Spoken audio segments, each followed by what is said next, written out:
on the bike for stage 11 as the Vuelta restarts with what will be a mountainous day leading to a new summit finish at the Spanish Grand Tour.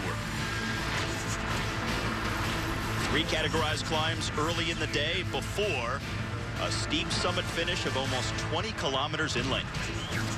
That final climb after 104 miles. And remember, this comes after a rest day for the riders. So some guys will not be really riding at their best. Other guys will be very good. That climb, almost 12 miles in length, 10.5% maximum, should sort things out. Froome of Team Sky, one of 7 different leaders of the race through the first 10 days, but there are several guys behind him that are still in position to make a run. One of the main men there is his teammate, Brad Wiggins. Also, Vincenzo Nibali. Both those guys looking very good for the overall. Joaquim Rodriguez down 3:23 at this point.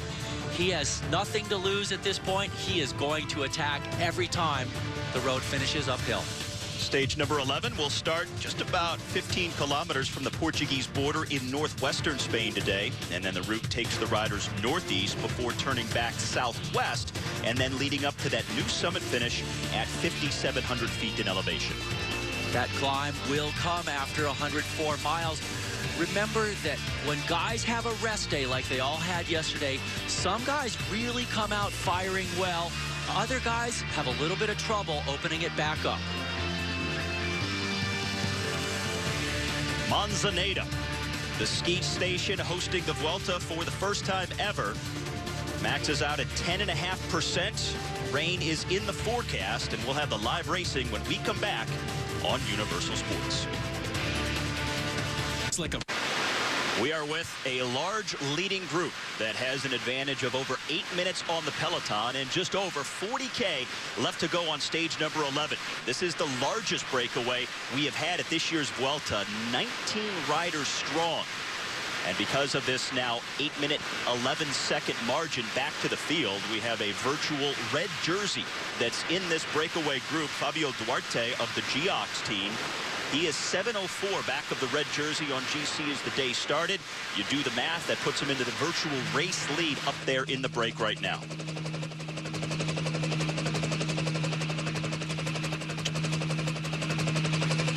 Couple of abandons, Lobato and Velitz for Andalusia and HTC so far on the day.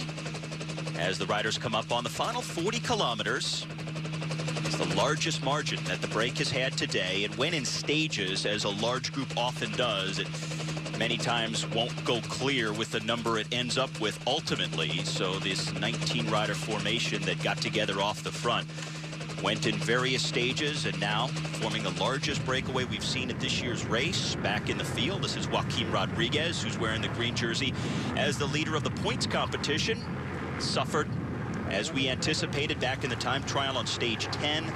Lost about 5.5 minutes, and now, even though he has not completely given up his GC aspirations, he says that he's going to have to go for stage wins and time bonuses to get back in podium contention. Podium's going to be a long, hard slog for Rodriguez at this point, but he's a guy who has that explosive capability to handle trying to make up time on a race such as this Vuelta. And this is Fabio Duarte, as we just mentioned, the virtual race leader up in the breakaway.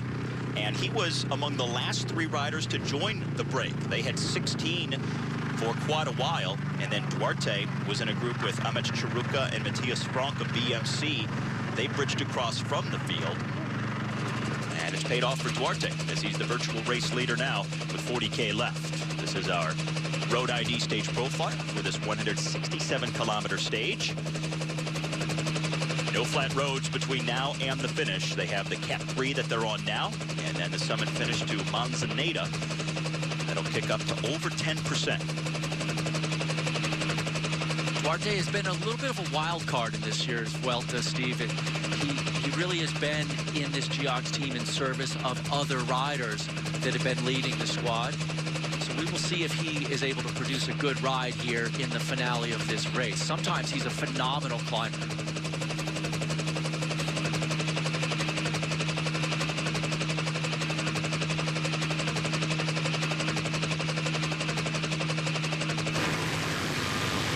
This is the back of the field.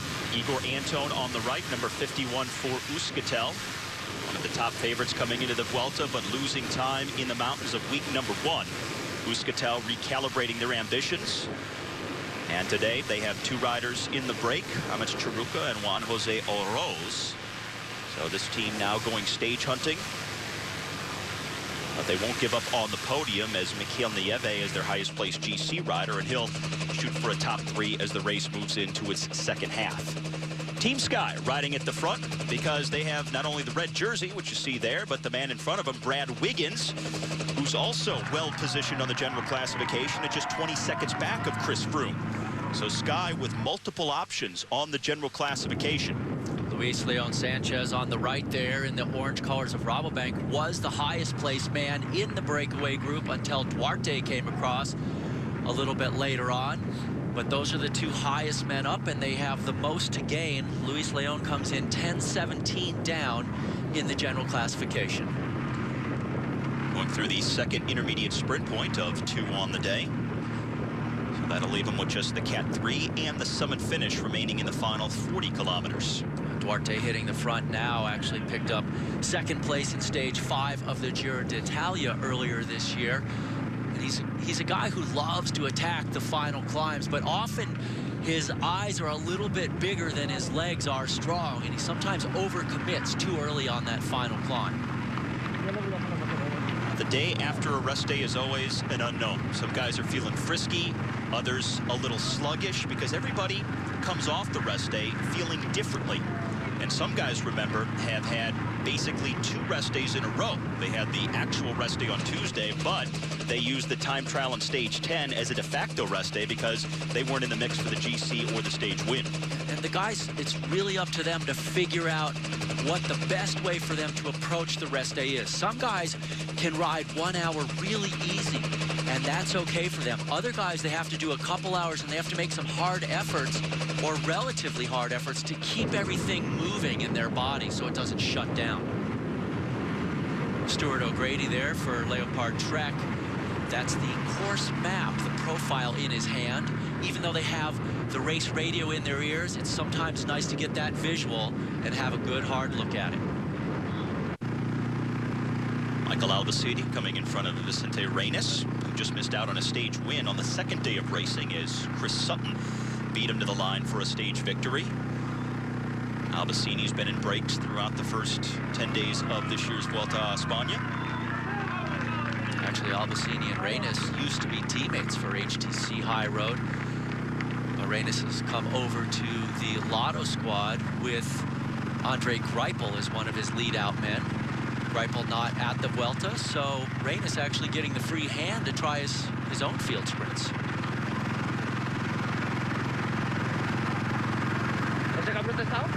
Three summit finishes in the next 5 days. This also the first of 4 summit finishes in the final 11 days of the race. And guys like Vincenzo Nibali have said the stretch they're entering today is really going to be pivotal in determining the overall winner. Once they hit the summit finish of the Angleroo on Sunday, he believes we're going to know a lot about how the final podium is going to shake out. I completely agree. The Angleroo is a beast, very, very steep, much steeper than today's climb. But today's still almost 12 miles, the rated portion of the climb, and there's a lot of uphill like that which they're on right now before they get to the base of the climb. Still 7-minute lead for the 19-man breakaway. This is the back of the field, now on the descent of the Cat 3. So a pair of Cat 3s and a Cat 2 climb, all in the rearview mirror now. All that's left is the summit finish up to Manzaneda. But there's some stair-stepping rollers on the way before they begin that long final 19K ascent up to a ski station that they're using for the first time ever in the Vuelta. It has been used in other races in Spain, but never in the Vuelta. So some of the Spanish riders will have a little bit of familiarity with this climb, but most of the foreigners have never been on it before. It's been used in the Tour of Galicia, and that's the region the riders are in here in northwestern Spain. Team Sky still at the front, as they have been since we've come on the air. And the gap for the first time since we've been on the air down to under 7 minutes. So the efforts of Sky certainly paying off. Really the most important thing for them to remember is Duarte is the highest guy in the break at 7:04. So honestly, if that breakaway stays away and Duarte gets 3 minutes, it's not the end of the day for Sky Team. They still hold their positions. Largest lead was just over 8 minutes. And now some action from the break. Jonas Jorgensen for Saxo Bank there. One of the Andalusia riders coming along with him. And indeed it is Palomares that's with him there. So those are the two guys that are furthest down in the general classification. 1 hour, 51 minutes for Jorgensen and 1:44 down for Palomares. Palomares has been in a lot of breakaways this race. Yeah, he's been very active through the first week. Young rider for this Andalusia team. That's put guys in the break almost every day. And we see that so often with the wild card teams like Andalusia. 18 of the teams in the bike race guaranteed to start because they're the top 18 teams in the world. 4 other teams are invited by the promoter. Andalusia is one of those, and they have to show their colors to try and get a berth again next year. So these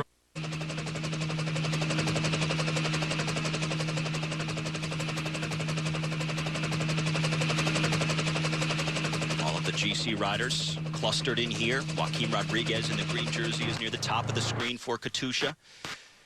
And it's interesting that a few different teams, even this late in the race, have multiple GC threats. They have 2 guys within 2 minutes of the lead, as Palomares is riding away from Jorgensen here, it looks like. We have teams like Sky, Geox, Radio Shack, all have more than 1 rider within 2 minutes of the top spot on the general classification, so it makes it even more intriguing as we move forward here. Palomares with a sprightly little effort here, just inside of 25K from the finish. Part of the 19-man breakaway, attacking on the wheel of Jorgensen a few moments ago, and now he's out by himself.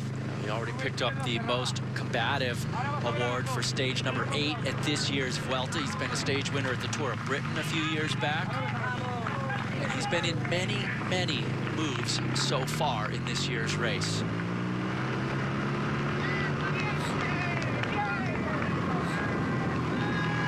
Started his season way back in January in the Tour de San Luis in Argentina, picking up 3rd in one of the stages there.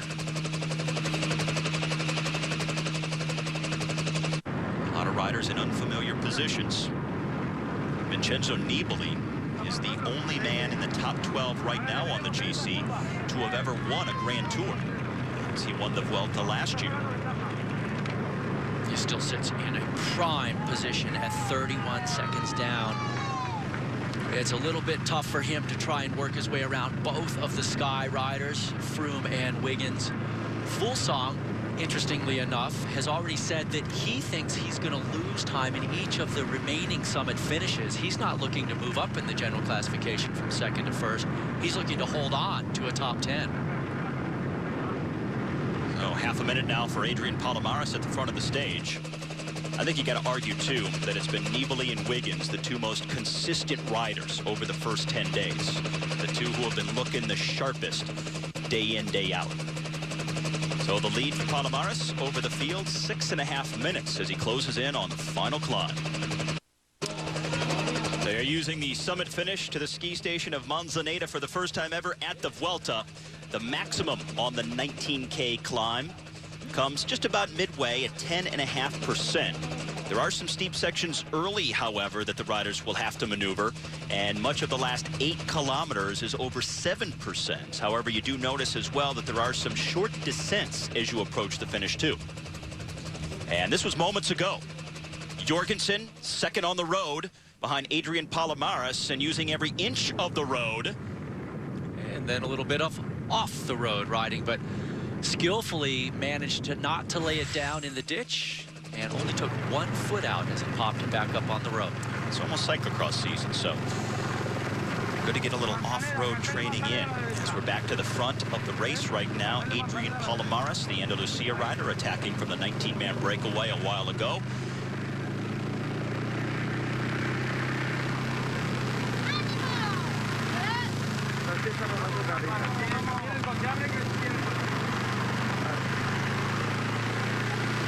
Palomares cranking along, 6.5 minutes in front of the field. And on to the climb now.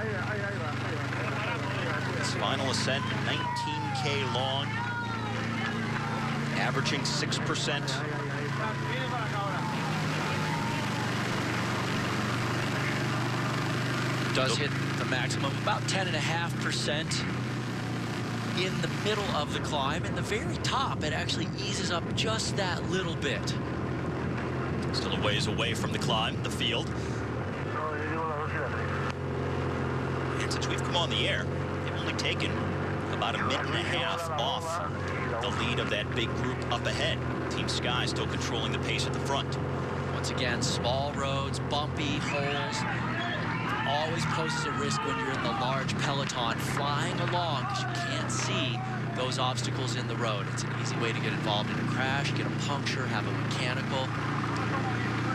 Palomares almost 1K into the climb, and there's a 2K stretch from the first 2 kilometers to the 4-kilometer mark that will average to almost 10%. So a steep section coming early in the climb. Once they get late, they'll face numerous switchbacks between 3K and 1K to go, and then the road will straighten out a bit in the final kilometer before making a wide sweeping turn to the left that will take them to the finish. Yeah, they've raced almost 90 miles to this point of the bike race, and really it's just started.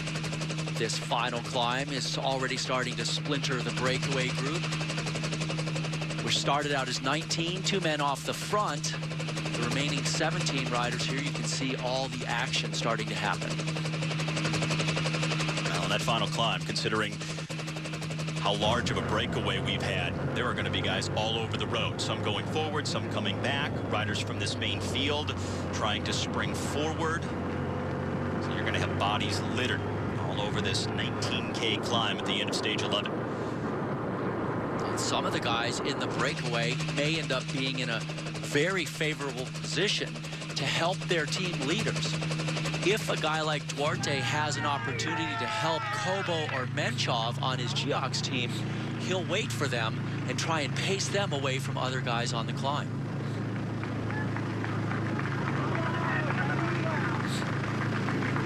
O'Grady just about up to Franck now. So you have Palomares first on the road, Franck second at the top of the screen, and then just behind him, Stuart O'Grady for Leopard Trek. Those are the first 3.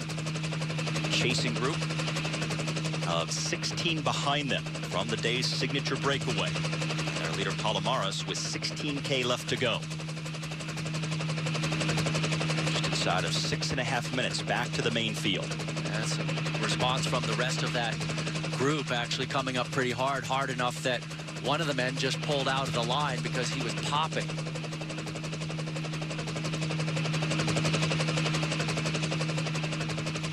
Our leader, Adrian Palomares, soldiering on. Has slowed a bit. He's been out front for a while by himself. He really hasn't gotten the gap he wanted to have, I'm sure, and the response now starting to come from multiple chasers. He's probably going to be joined here fairly soon. This is the front of the race on the final climb, headed towards the 3rd summit finish of this year's Vuelta. And they're slowly reeling them back with under 16K remaining on stage 11. This was just a moment ago. David Moncoutier attacking from the breakaway, going ahead with Benjamin Chosti of Movistar on his wheel and passing Adrian Palomares, who had been the leader on the stage. Moncoutier has a way of sniffing out successful breakaways, and so far in this year's Vuelta, he has not found the right one. Over a half-minute lead as Fabio Duarte leads this group through the 15K to go banner. So it's Moncoutier and Inchulsti. Moncoutier riding what will likely be his final season as a professional. And Now he, as well as in Cholsty, have company with Stuart O'Grady, Matthias Frank, and Adrian Palomares, forming a 5-man group at the front of the stage. And Cholsty moving to the front now for the Movistar team. Not one of their top GC riders for this race, although all things being equal, he could be. However, the team has admitted he's just not over the death of his teammate Xavi Tondo from 3 months ago, as now in Cholsty gets on the wheel of Moncoutier, who attacks again. Moncoutier is a guy you really got to watch right now. Do not let him ride away. He'd be the most dangerous of all those men. And Cholsty came into this race, his team director said, with a completely free hand to help the team out and go for stages if he had a chance, but no pressure because of what a rough season he's had. Sergio Polino, number 208 for Radio Shack, has made it across. He moves in front of Adrian Palomares on the road. The gap is down to almost 5.5 minutes back to the field. So about to make it a group of 6, it looks like here. And heading up that group once again, David Moncoutier. He's won a couple of stage races overall back in February, the Mediterranean Tour, and he also won the Tour de Linde in August in France. So he's actually had a very solid season. Thomas Loaf in front of the race here. Sergio Polino accelerates on the right-hand side of the road, and how much time will he get? Nicely timed, playing off of the interplay there. Everybody marking Moncoutier, and then Polino goes after Frank goes after the tack of Moncoutier. They've sort of been toying with each other. Moncoutier, some very soft digs, but Polino with a real attack here. Just over 13K left. This Radio Shack team still with 2 riders in the top 10 on GC. Yanni Brajkovic, 204 back, and his teammate just behind him, Aymar Zubeldia, 213 off the pace of our leader, Chris Froome. Polino won a stage last year at the Tour de France. The first Portuguese rider ever to win a stage of the Tour, and that came from a breakaway.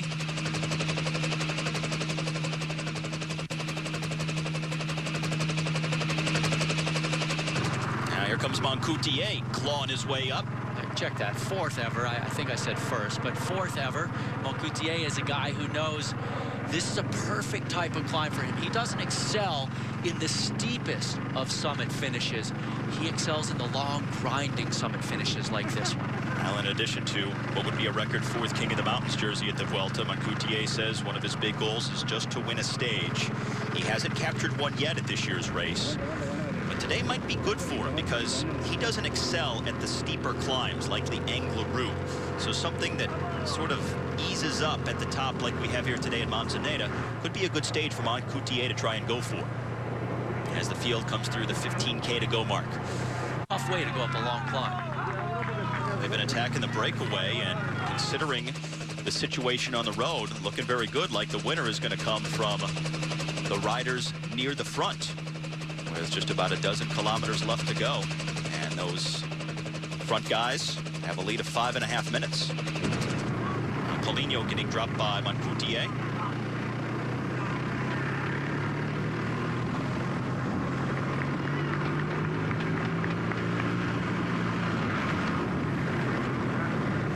Moncoutier has attacked on the final climb on more than one occasion in the first 10 days of the Vuelta. It's never panned out for him as he's always been caught, hasn't won a stage, but if one man will keep on trying, it's the Frenchman.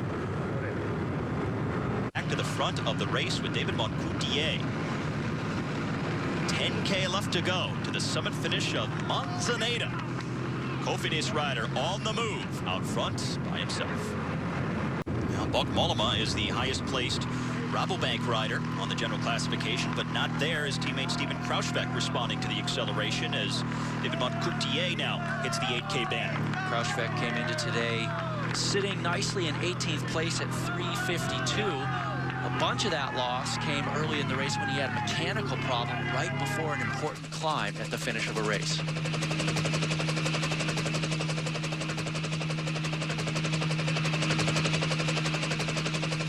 Now the gap growing for Moncoutier to the chasers behind him.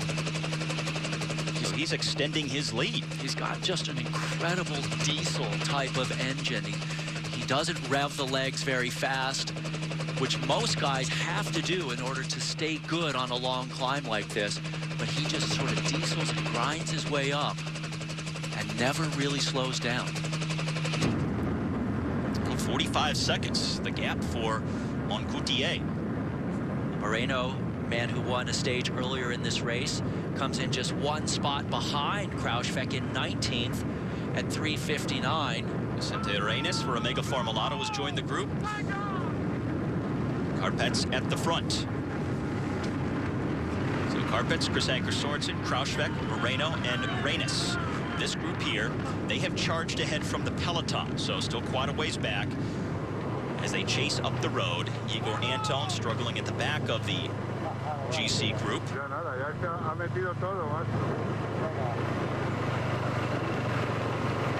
Anton just has never found his climbing legs.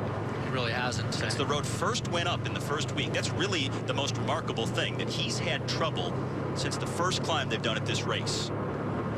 He started out his season, everything was planned for this race, and I gotta say right now, with Froome on the front, it makes me think that he's riding for Wiggins. There's no other reason for Froome to be up there right now. So it looks like they have settled the dynamic a little bit within that Sky team. Bakken Soleil has a few different riders up there near the front as well. Joaquim Rodriguez just over the right shoulder of Brad Wiggins. 9K for this group. And remember, a lot of guys continuing to test here to see if they can slip away. This is Jurgen Vandenbroek for Omega Formulato at the back. Steven Kruijswijk in the Rabobank orange and blue up front, just ahead of Moreno. And it's Jurgen Vandenbroek, number 127, Mikel Nieve in the orange for Euskaltel, followed by Saxo Bank's Chris Anker Sorensen. But there are the other GC riders just behind. Well, Jurgen Vandenbroek is a man that the general classification battle cannot let go up the road. Vandenbroek comes into the day very nicely paced, 2:21 down. He's coming off of a nasty crash at the Tour de France. And look at this. The main contender shutting it down. Froome back up alongside Wiggins and Kruijswijk testing. Jurgen Vandenbroek was climbing well the other day and then faded on the upper slopes of the Covatia summit. Bols, the Dutch rider from Bakken Soleil, has also been climbing well for this team. As Tom Jelte Slagter making it up there for Rabobank. All right, Moncoutier has been adding to his lead. At the 6K banner for these chasers, it's now over a minute. That's Franck, Luis Leon Sanchez, Paulinho, and Incholsti. Four men now over a minute back of Moncoutier, who is padding his lead. At the front of the GC group, Chris Froome in the red jersey, pacing his teammate Brad Wiggins. Jurgen Vandenbroek on his wheel. Chris Anker Sorensen group chasing as the third group down. And then the reduced GC field behind them. 2K to the summit finish for Moncoutier. And 1K to go. It'll hit just about 9% and then dipping down towards the finish from there. So still some steep sections to go for Moncoutier. It's another massive day in the career of David Moncoutier. First of all, because he's going to get a stage win almost for sure at this point in the Vuelta, yet again, 4th year in a row.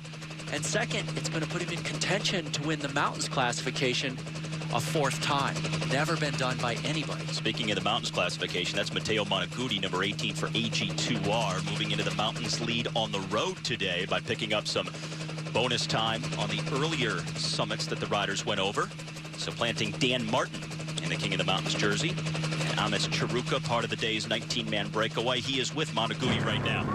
Points at the finish line go 5 places, so Monagudi wants to get some of those today.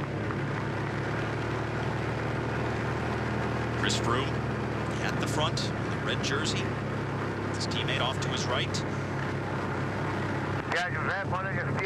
Slagter there for Rabobank. Amazing to see how well this Rabobank team has rallied, not only with Kruijswijk, but Malema as well, who spent a day in the red leaders jersey. And here comes the attack. This looks like Dan Martin. Indeed it is. Dan Martin, who got the win at La Covatia on the last summit finish. That's what he said he's doing, is going for more summit finish wins. And look at the acceleration by the Irishman. Garmin Cervello did not put a man in the break earlier today. One of the few teams that missed out. And now Martin trying to ride away, but a few guys slowly reeling him back. It's Rabobank first to respond there. And that's Mollema in the white jersey, third in the line here. He's got his teammate just ahead of him. Mollema had worn the red jersey a couple of days ago, and he sits just 107 back on the GC. Well, this is really going to ignite a storm in the front of the peloton here. When you got Mollema going up the road, everybody has to pay attention. It looks like that is Dan Martin just behind him in the polka dot jersey right here. Well, this is a big move by Mollema. Mollema said he wasn't going to quit fighting in this race. He liked the way it was, being in the overall lead, even only for a day.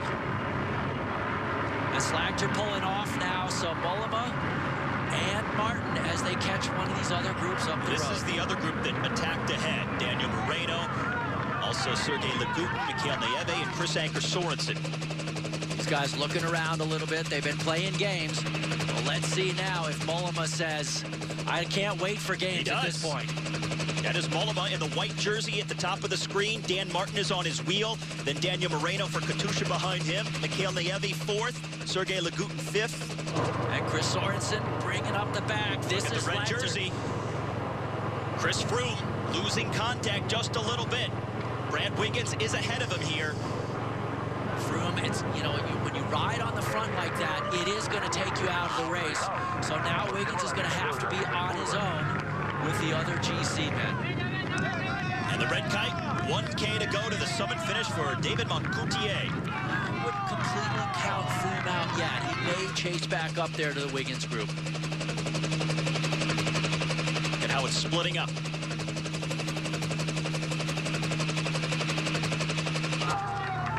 Here's Brad Wiggins at the front. Mollema on the left-hand side of your screen, also in a white jersey. It's Nieve just behind Wiggins. Dan Martin is still up there, and this is the red jersey just off the back. Chris Froome. Well, he is not cracked. He still looks like he has some composure there. Turning the pedals over okay. Yeah, he's suffering, there's no doubt, but he has not given up, getting back up there to help his team leader, Brad Wiggins. Well, it looks like the time bonuses will be taken up by some of the other riders ahead, the way things are going here, including Moncoutier, who is at the front of the race. Wiggins in front, Mollema second, Nieve third. Vincenzo Nibali is a few wheels back for Liquigas, and this is back to the very front with Moncoutier.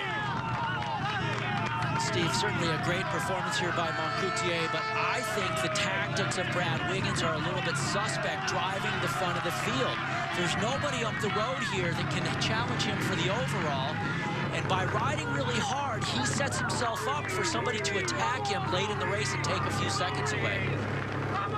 Is he just feeling that good that he thinks he can hold him off? I mean, it's a gutsy move by Wiggins, but I think it's a bad idea. Road does dip down a little bit in the final kilometer, so he could get out-sprinted. There's Michele Scarponi.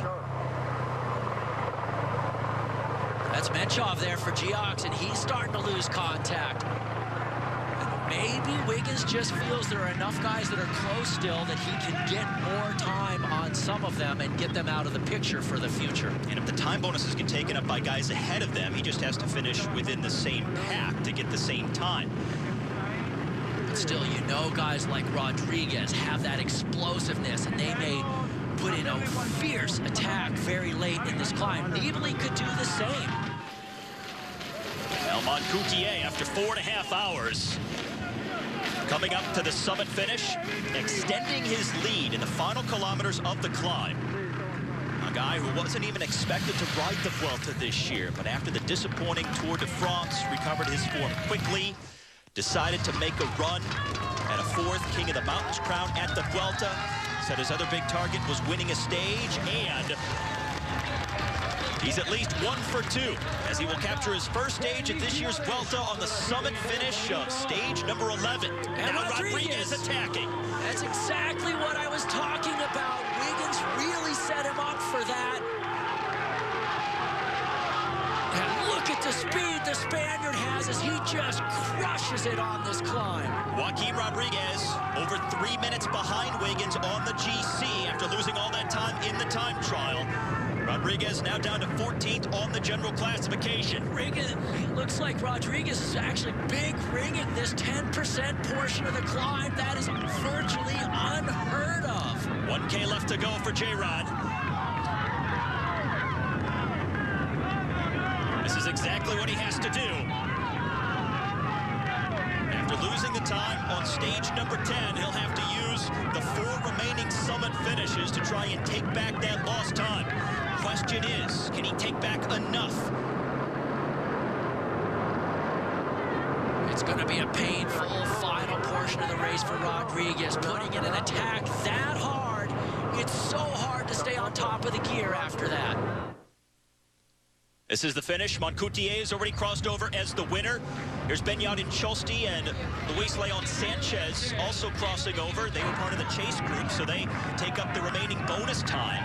Look at Rodriguez, though, just picking guys off. This is a man who really likes to go on these summit finishes. Matthias Frank finishing up there as well, unofficially in 4th. How much time can Rodriguez take back? That's Sergio Polino crossing for Radio Shack. The Andalusia rider, David Bernabeu, they're being caught by Rodriguez, and it's Nibali now. He sees the danger, so he's gone to the front of the chase group. With Como just behind him.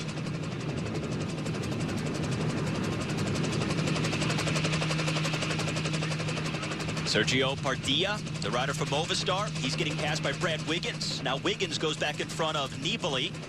This is definitely long gone for Rodriguez. They are not going to catch him. None of those guys have the motivation that he does right now. Now that's Matteo Monagudi crossing over. So he may have been 5th, which would have given him just a couple more mountains points to extend his lead to 3 points unofficially over Moncoutier in the mountains classifications. Brad Wiggins, Sergei Lagutin, Sergio Pardia, JJ Cobo, Vincenzo Nibali. The riders at the front, Daniel Moreno for Katusha. Frederick Kesiakov is also in that group for Astana. Let's just see how much time Rodriguez can get back today. He crosses over 3:01 back of the winner, David Moncoutier. And now this group crossing over, so, well, he didn't get much time at all. 7 seconds, maybe 6. That's going to be the problem for Rodriguez throughout the rest of this race. He's not going to get big enough gaps because they don't have the extremely steep finishes like we saw early. We have the Angler route coming up on Sunday, but on a stage like this with a big breakaway up the road, they eat up the valuable bonus time. So Rodriguez is left to try and get gaps, but he couldn't create a big enough one here to make a big dent. Yeah, he came in 3:03 behind Wiggins in the GC. Picking up 6 seconds is not enough. David Moncoutier gets the victory. Impressive move on the final climb, attacking multiple times from a small group. He had several accelerations in his legs, and the guy who won 3 consecutive King of the Mountains crowns at the Vuelta will not move into the lead in that classification with his summit victory today, but he does move himself up there into contention and well within striking distance of winning what would be a record 4th King of the Mountains crown at this race. The post-race report presented by SRAM continues. David Moncoutier has now won a stage of the Vuelta each of the last 4 years. Those go along with 2 career wins at the Tour de France. Pretty great for a guy who started out working in the post office, actually, before his friends convinced him to start racing his bike. He also has a bachelor's in biology. Multi-talented. The postman can't get to the finish line as quick as Moncoutier. This guy is the one who delivers. So Moncoutier said he wanted a stage win, so it comes on stage number 11. Really a climb that suited him. Along with Sierra Nevada, wasn't at his best there. Some of the other steeper climbs really wouldn't work into his favor, but with some of the gradual slopes and the upper reaches of the climb today up to Manzaneda, it was the perfect opportunity for Moncoutier to get that stage win, and here he is. He's one of those few riders who really has the mountains classification challenge down to a science. He loses time when he can't win a stage, so that then the general classification guys won't chase him when he goes up the road, and then he lights it up when he sees the chance for the jersey and the stage win. The new general classification, and we now have Brad Wiggins as the overall race leader, ahead of his teammate Chris Froome by 7 seconds. Vincenzo Nibali rounds out the top three, 11 seconds back. Kessiakoff and Fuglsang all within 20 seconds. After the summit finish on stage 11, Brad Wiggins is the latest to land the red jersey, as he is the leader by 7 seconds over his teammate Chris Froome. Vincenzo Nibali only 11 seconds out. 5 riders within 1 minute, 10 riders exactly 2 minutes from the lead.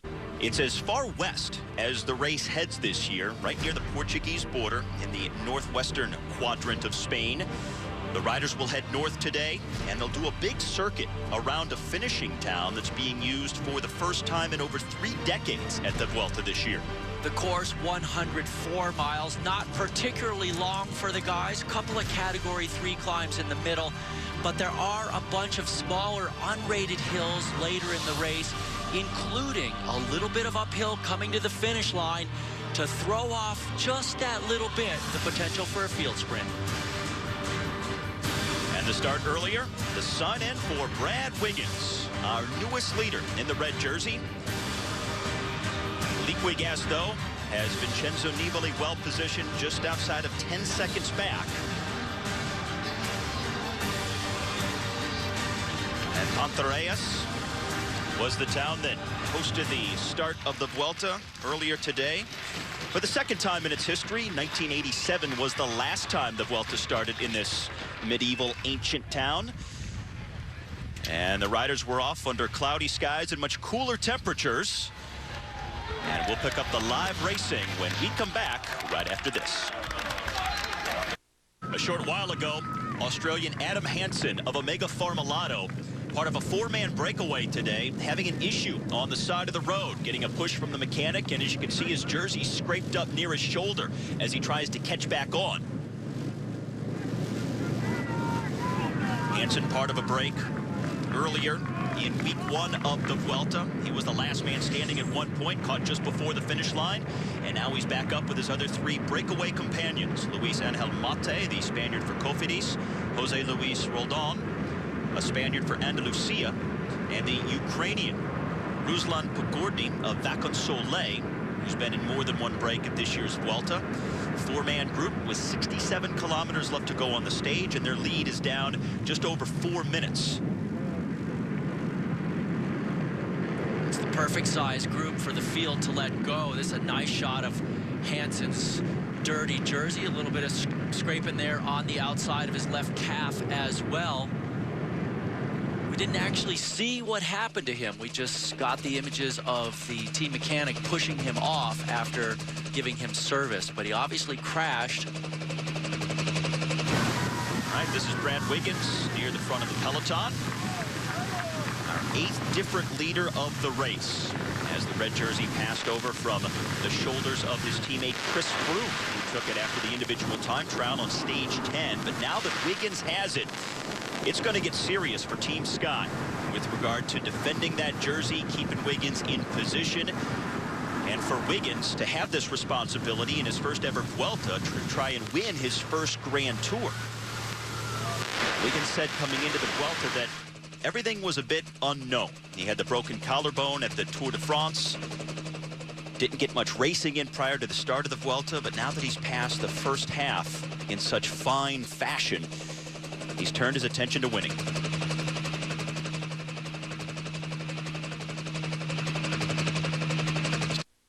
Trek and Lampre helping out with Team Sky at the front of the peloton.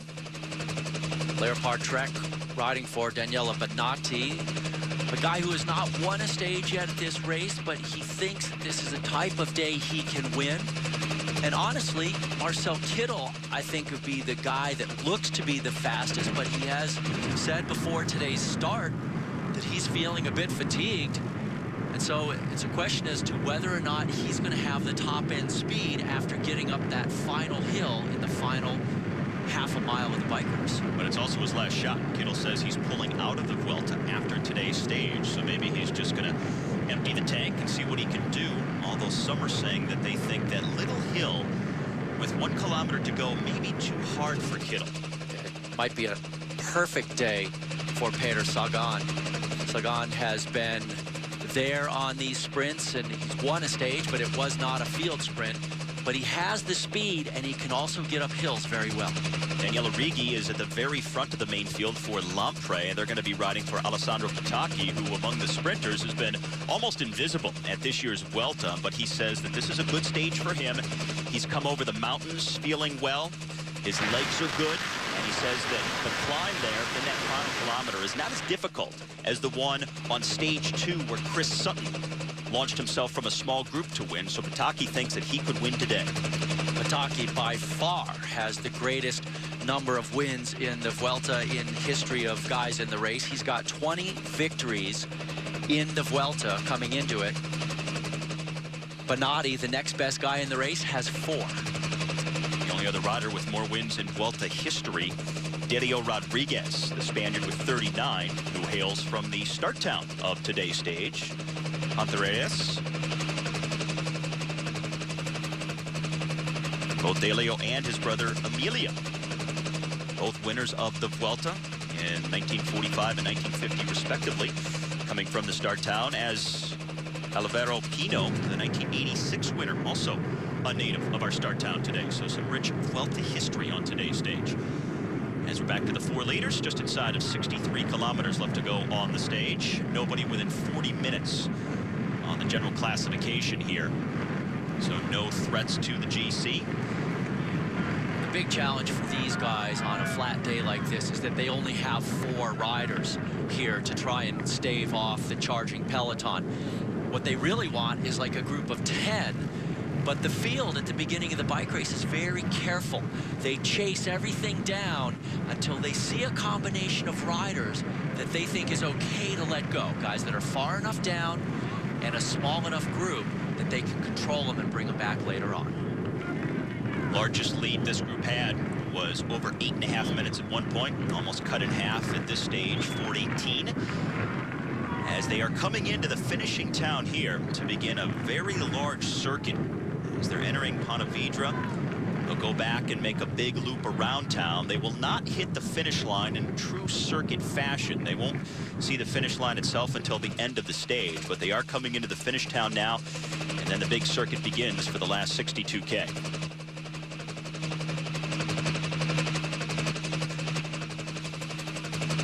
So this looks like it is going to shape up here to be a big field sprint, Steve. Bowden, one of the other main sprinters, is suffering from some serious problems in the saddle contact area, so he effectively is probably out of the field sprint equation today. To not mince words, he has an injury on a very delicate section of his body. Let's just put it that way. So our 4 leaders, leading by over 4 minutes. Some cloudy skies, but much cooler temperatures today for our 12th day of racing at the Vuelta a Espana. The team's current director finished 2nd on the sprint that day. There's a lot of history being wrapped up in today's stage. On the front of the field, Yukihiro Doi, the first Japanese rider in the bike race. He's a teammate of Marcel Kittel, one of the main favorites of the day on Skill Shimano, so he's pitching in to keep that breakaway in check. Heinrich Hausler, number 193 for Garmin Cervelo, sitting at the back, and with their top sprinter, Tyler Farah, having pulled out after the crash several days ago, Hausler would be the man that Garmin Cervelo would likely turn to, but he says he's actually kind of tired from the mountains and the racing over the first 11 days. Heinrich has had a pretty tough, well, actually about an entire 12 months due to injuries and things that have set him back. So he actually recalibrated his season during the Classics and said he had no aspirations of even riding the Tour de France. He needed to get more of a base under his belt and try and come back to the Vuelta and have a decent ride here. It's going to be interesting if it does come down to a field sprint, because we've lost so many of the true top names in the sprinting category here at the Vuelta along the way. Mark Cavendish, Tyler Farah, Matt Goss, Oscar Freire, they have all pulled out for one reason or another in the first half of the race. So that opens up some opportunities for some of the other guys who you wouldn't normally expect to get a true sprint win. Skill Shimano, Lampre, Leopard, and Sky among the teams at the front of the field, lined up single file in pursuit of the four-man breakaway. Gave them a lot of leash earlier today because there were no threats on the general classification going up the road. The attack started early on stage number 12, but the sprinters teams obviously are dialed in because they don't want to let one of the rare sprinting opportunities slip by today. They want to keep everything well within control. As Hausler sits at the back, the riders go over the Larez River in Pontevedra, a Latin name that means old bridge in reference to the old Roman bridge that crosses this river. This is one of the newer ones in town. And back to the four-man group that's leading the race. Pagorny on the front was a Beijing Olympian a few years back. Also has featured in other day-long breakaways of this year's bike race. But so far, the moves he's been in have not succeeded to the finish. Ruslan Pagorny, the oldest member of the breakaway at 34 years of age in his first Vuelta. The Ukrainian still looking for his first big win, though.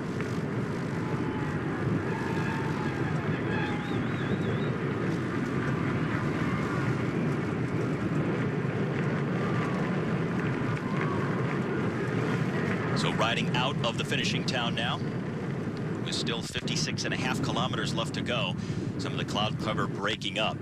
At the start town earlier, we actually saw the first raindrops of this year's race. It was a short sprinkle, didn't last too long, partly cloudy out there now, and for the riders, this is the coolest day they've had so far, with the temperature right around 70 degrees. So some 30 degrees cooler than what they faced in the first week of racing.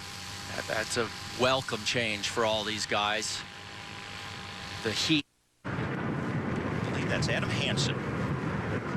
And indeed it is, leading the four-man group, or sitting behind his Andalusia compatriot, Jose Luis Roldan. It's the Cofidis man right now piloting the four-man group, Luis Angel Mate.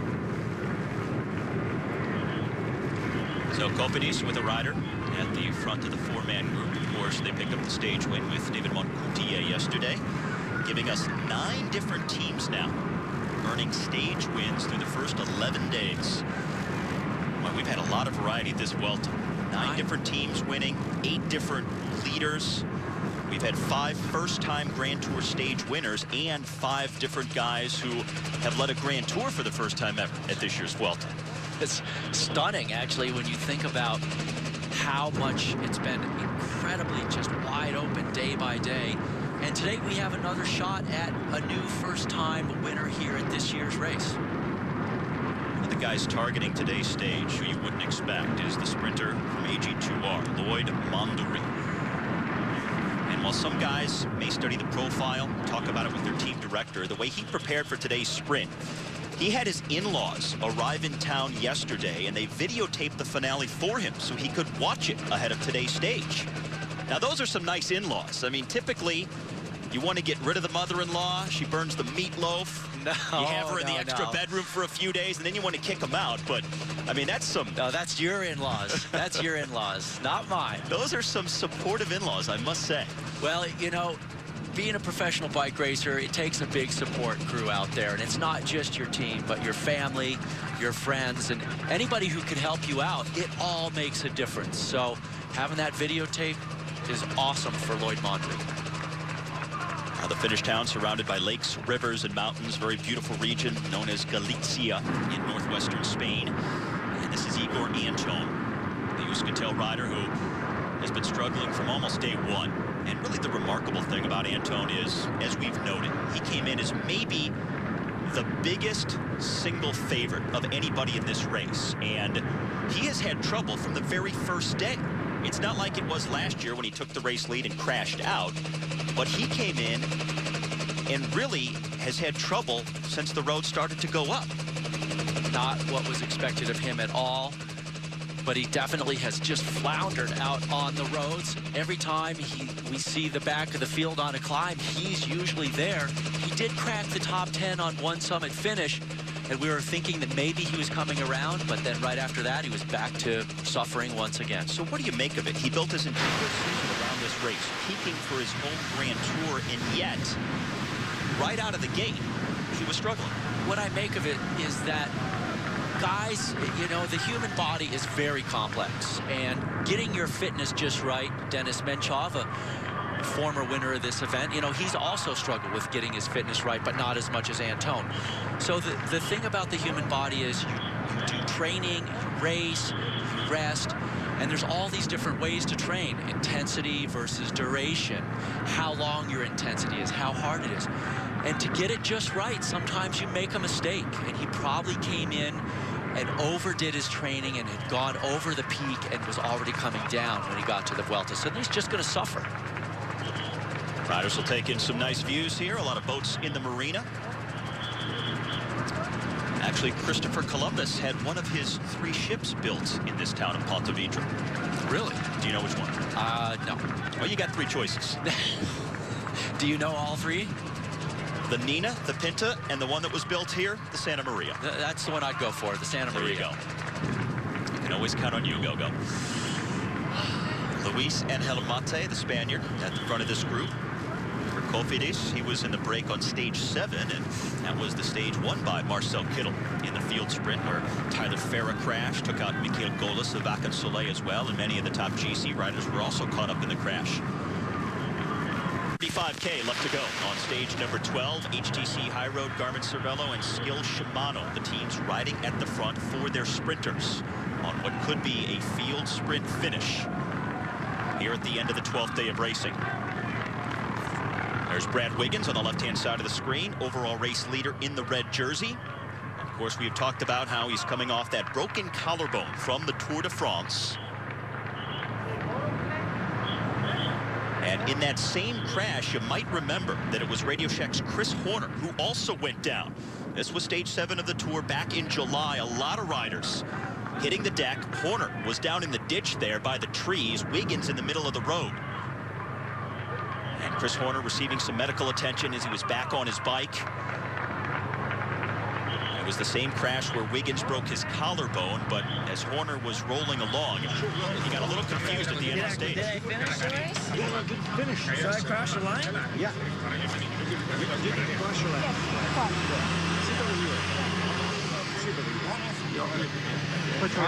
Why did I crash? I don't know exactly, but you did crash, and you know, but you finished. Somebody from the team's coming to the hospital there? Yes, that is waiting for you in the hospital. No, you don't be alone. No, no. But did I finish really All right, good? so that was Horner at the end of stage 7 of the Vuelta, or at the Tour de France, I should say, as Adam Hansen is on the move from the breakaway here. But we'll use this opportunity to welcome in Chris Horner now, who joins us from his home in Bend, Oregon. Chris, first off, how are you feeling these days? Yeah, all's better. Back on the bike for the last week here training. I think the last 6 days consecutively have been on the bike finally. So it's been the first time we've been able to put actually 6 days back-to-back since the Tour de France. Certainly when I left the Tour originally, I had about 3 days riding, and then I was back at the hospital for some x-rays on the calf. My leg wasn't healing right, and then after that another 3 days, and then I was back at the hospital again, of course, with the blood clot. Chris, you know, really some scary images we were just seeing of you once again. But you just kind of put that behind you, don't you, as you come into preparing for next year and try and not think about it? Well, exactly. There's no reason to think about it, because first off, I don't remember any of it anyways. Literally the day and a half of that accident is gone. The whole day of that stage is gone out of my memory, and of course the next morning most of that's gone out of my memory. I pretty much, the lights flipped on in my head about 8:15 a.m. the next day. Well, Chris, I know you've had other things going on, but as we watch Brad Wiggins riding near the front of this field, here's the race leader of the Vuelta. You know Brad Wiggins. How much do you consider him to truly be the outright favorite now for the Vuelta, considering he had the broken collarbone in the same crash? And how surprised are you that he's back riding this well so soon? Well, you guys got to remember, you got two in the top 10 right now that had a broken collarbone, because Yanni had a broken collarbone too, and he's sitting 10th there. So it's something that you can definitely recover from. I've had them in the past, and depending on how bad you fractured it, you can start training immediately if they played it, of course. If you just go in and get a plate put in the collarbone, you miss 2-3 days of training, and then you're back on the bike. So certainly you're seeing where already you have two guys at the Vuelta sitting top 10 that are going really good from broken collarbone. So that's completely doable depending on how you broke it. But if you snapped it really bad, it's a whole nother story. Yanni also had a concussion in that crash, that he was in different crash than the one you and Bradley were in. So obviously that maybe is something that becomes more of an unknown, but he seems to be fine.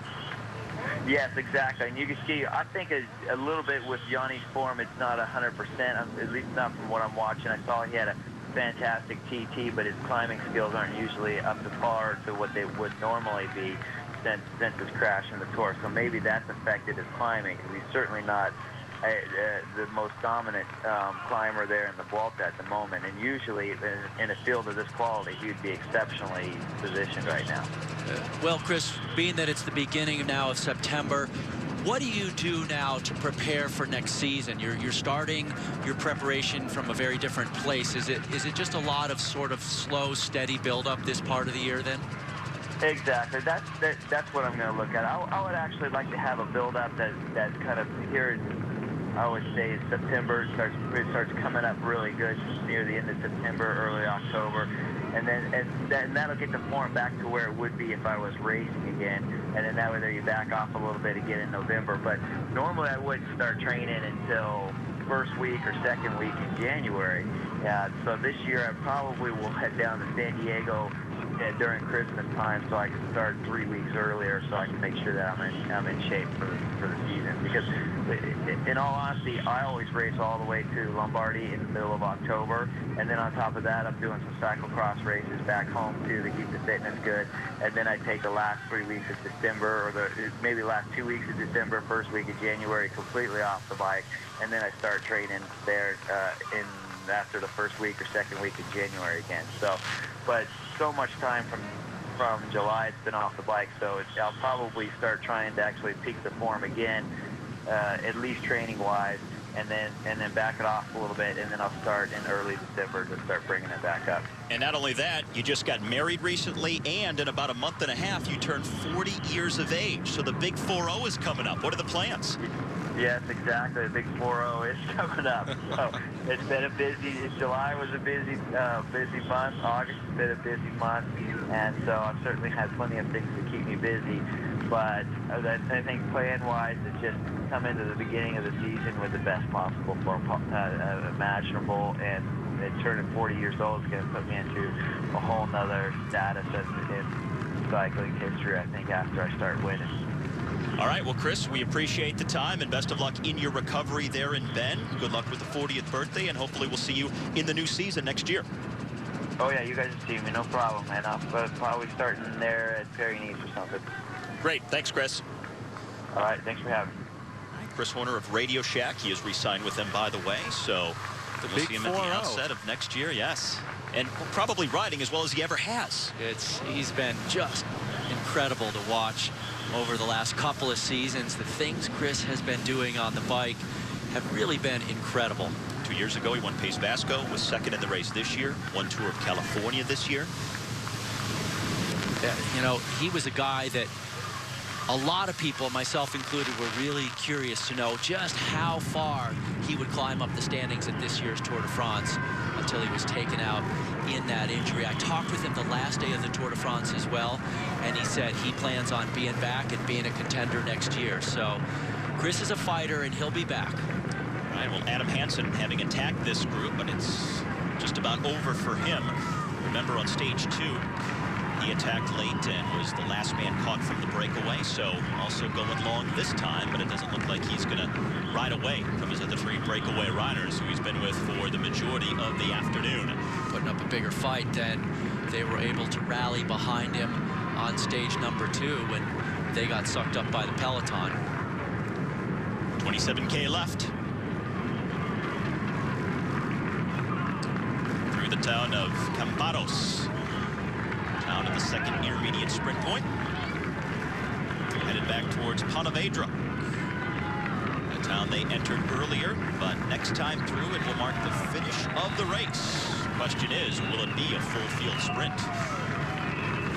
Rodriguez was able to attack and pull back just a few seconds, but Wiggins has been very close to the front on each and every stage, whether it's to stay out of trouble on a flatter stage or whether it's to be near the front on a summit finish. You have never seen Brad Wiggins that far from the front of the main group. He's really been phenomenally good at staying in position, and that takes a lot of focus. It also takes some energy to stay up there because you have to fight more. But he was in a very precarious situation on stage number 11, that summit finish yesterday, because he didn't want to just sit back and not have Fuglsang get dropped, and he also didn't want to sit back and have guys start attacking. So he went to the front and he kind of rode a false tempo, but a little harder than that, but still Rodriguez jumped him at the end. I think it ended up working for him, though. Our 3 leaders coming up on the final 20 kilometers. Big loop around the finishing town of Pontevedra that they first saw with 62K left. Heading north today in northwestern Spain, on the coast for a little while and around some gorgeous lakes, rivers, and mountains that you still see in the distance. Really never much of a question in my mind that today was going to come down to a field sprint, and it hasn't yet. But stage number 12 here is really one of the last few options for the field sprinter. Stage 16 is flat enough, but often very windy, so it may be a crosswind echelon battle. And then the final stage, 21, certainly should be a field sprint. So they really, all the field sprinters, they're going to do everything they can to pull these guys back. Our 3 leaders, time slipping away. Andalucia's Roldan at the front of the group.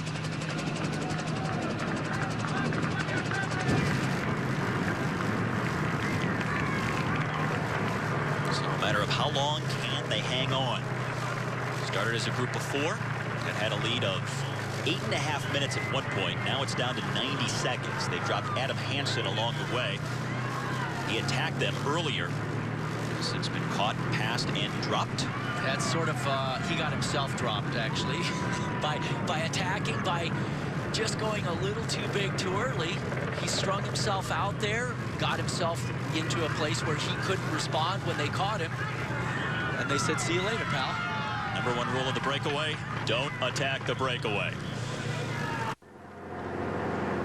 Well, with cyclocross season coming up, Radio Shack's Matthew Boucher is showing off some cyclocross chops here on the wrong side of the fencing. He has to lift the bike over. Got forced out wide there as the fencing showed up. Nowhere to go except for along the side of it for a moment.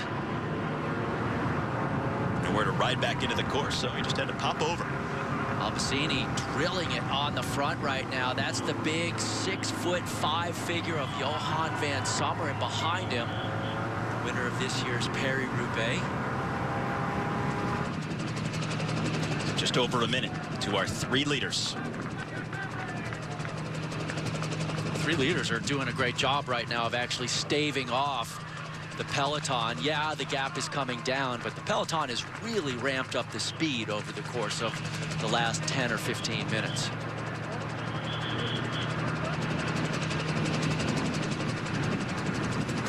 Roldan at the front of the group. Mate sitting second. And Pogorny third in line. Adam Hansen, who was part of the 4-man breakaway earlier, has been caught by the peloton, so it's just these 3 left out front. And Brad Wiggins sitting right near the front. Wiggins not taking any chances in this bike race. He has no reason to really put his team into this chase that much, except for the fact that they have Sutton, who's a potential winner. But you would think they would probably save their guys, let the other sprinters' teams do the work, and see if they can help Sutton very late. They want to save their strength for the overall defense. Yeah, they have 2 summit finishes coming up over the course of the weekend. Maybe the hardest mountain at this year's Vuelta is on Sunday with the Angleroo, so sort of curious to see him up front. Yeah, they're really not committing to the chase, not like Johan van Sommeren was, just drilling it on the front there. And these guys look like they're throwing in the towel. Yep. That's one of the climbs, and there are a couple climbs here at the end. Unrated, but still enough to really feel if you've been off the front in the wind all day.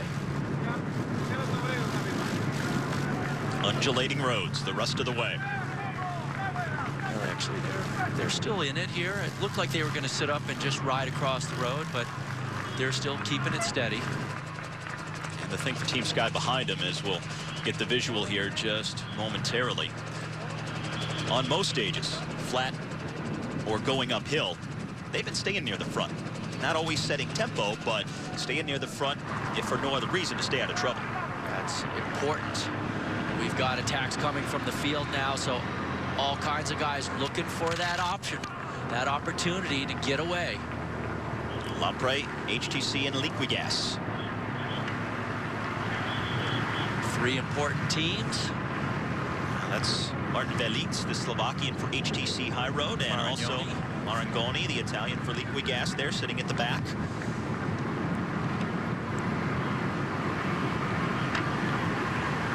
And Gavazzi, the rider for Lampre.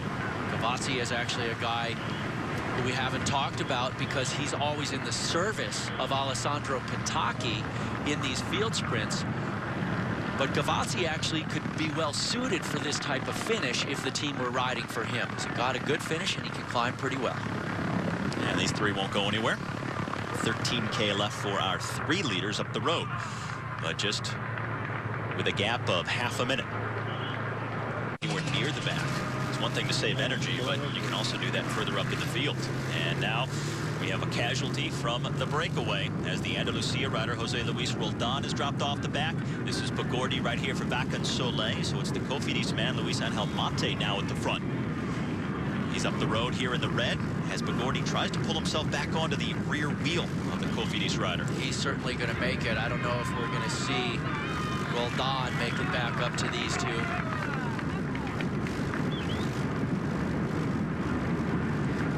I was very curious to see Peter Sagan really slipping dangerously close to off the back. No teammates around him to look at him. There's Chris Sutton, winner of stage number 2. Oh, but he's right behind Sagan, so maybe they are queuing off of each other just that little bit.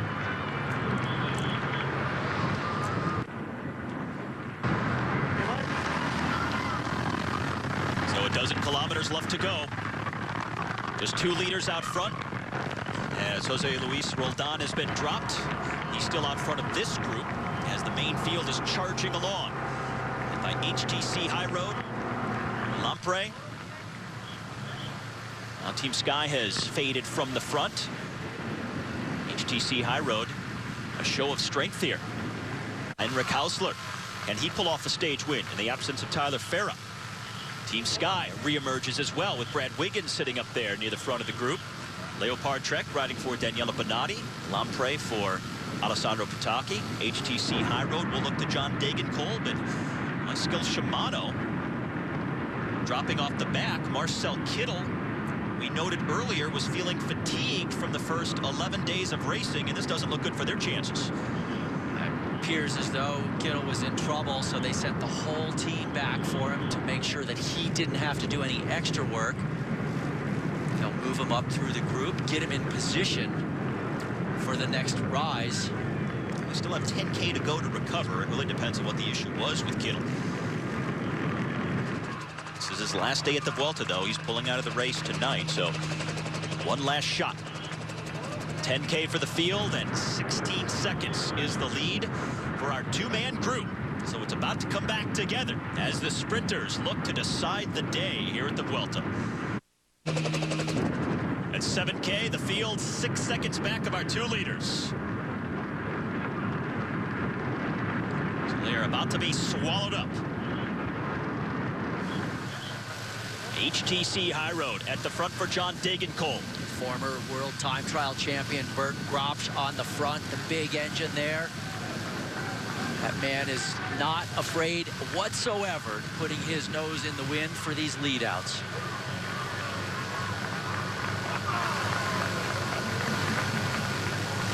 They should be coming up on the back of them very shortly here. And there you see the distance. It's just about to be closed down. Pretty unusual that neither of these two guys attacked each other. So it's going to make it very difficult for the jury that selects the most aggressive rider of the day. All right, so the four-man breakaway has officially been caught. Here comes a rider from Cofidis going up the right-hand side of the road as everything came together at the 5K banner. Check that, the 6K to go banner, and the attack off the front. Cofidis with a man in the breakaway all day long. Luis Angel Mate, as soon as he's caught, he has a teammate that pops off and tries to give it a go, but not getting any distance. Cofidis got the stage win with David Moncutia yesterday. We've seen other riders from that team with late attacks in this race, like Rain Terame. Moncoutier's stage win yesterday. It's Fauchard who's gone off the front for Cofidis. That win that Moncoutier got yesterday put him 1 point out of the lead of the mountains classification, and Julien Fauchard going nowhere. And a Vacon Soleil rider is going to go right past him. Second counterattack since the break was caught. They had Ruslan Pogorny in the day-long breakaway that had 8.5 minutes at 1 point. As soon as the four men were caught, boom. The first counterattack went with Fauchard from Cofidis. Now Vacon Soleil launches the second move. And this is the biggest of the remaining hills out in the bike race. Santo Anza, the Italian for Vacon Soleil. 5 kilometers left to the finish. So just 3 miles for Anza, but it's going to be a long 3 miles to try and do it at this speed in front of the field. Remember, it does go uphill slightly. 1 kilometer from the line, they have a 90-degree corner at 500 meters and a false flat to the finish. That was Cloden off the back of the field, so he continues to struggle from his back injury from the Tour de France. It's Fauchard just ahead of the field at the top of the screen in red. He launched the first move. It looks like he's about to be caught.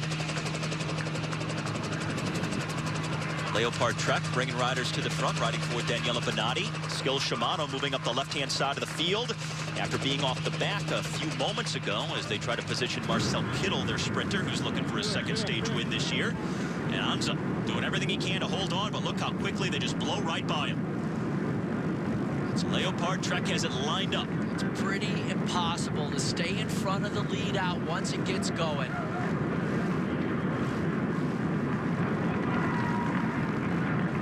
Leopard followed by HTC High Road at the front of the race with 4K remaining. Other riders at the back. Remember, they do have that uphill that starts just before a kilometer go and goes for almost half a kilometer. It was a similar finish on stage 2 with the uphill inside the final kilometer, and that prevented a full field sprint as Vicente Reyes of Omega Pharmalato and Chris Sutton jumped ahead of the sprinters in the final few hundred meters. Some of the riders have said this is a little easier than the hill on stage 2, so we'll see if it's a different outcome.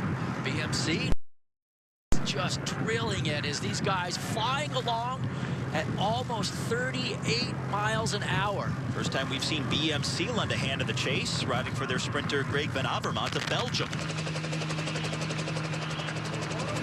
A lot of different teams interested in pulling out this victory on stage number 12. That's 3K left. The big question that remains is how much will this final hill derail the sprinters' trains and leave the sprinters sort of duking it out without anybody to pull them to the line.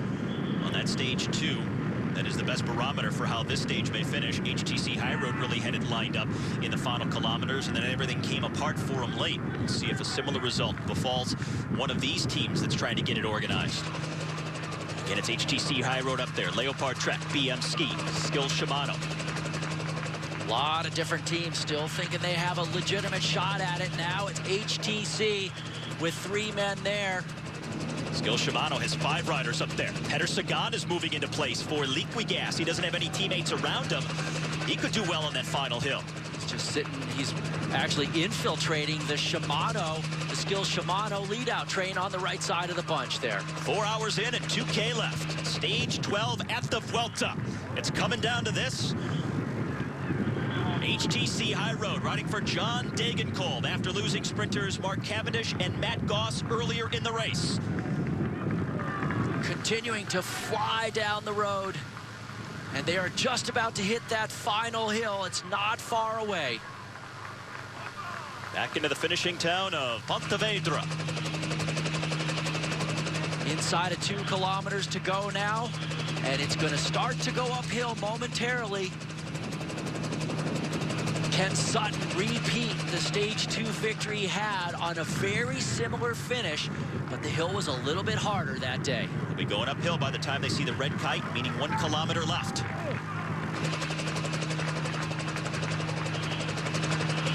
Bridge over the Lesra River as the riders turn away from it. And starting that climb now. Not long, not super steep, but just a little bit. Leopard Trek, HTC High Road, Lampre with teams at the front. 1 kilometer left to go on stage number 12. Almost single file at the front of the stage. Small split behind this group. So that hill has caused a little bit of trouble for some of the players. Pataki sitting there, third wheel. Pataki finally emerges, getting himself into position. No teammates left around him.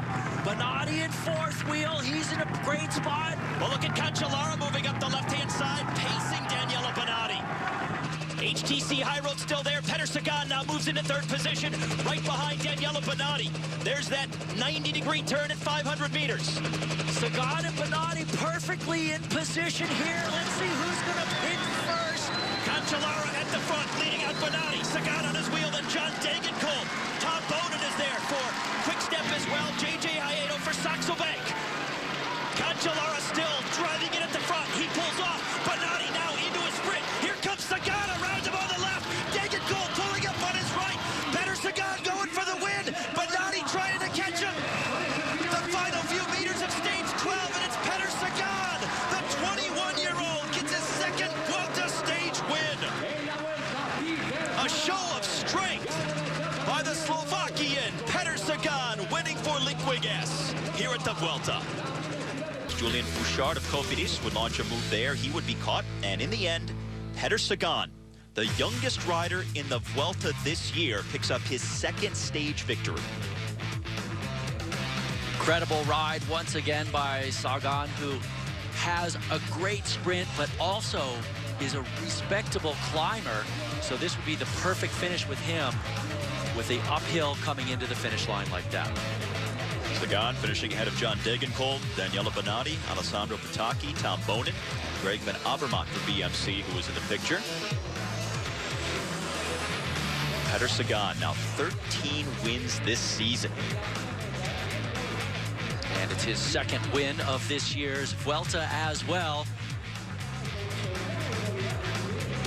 So Sagan showing just how good he is at just such a young age, the 21-year-old.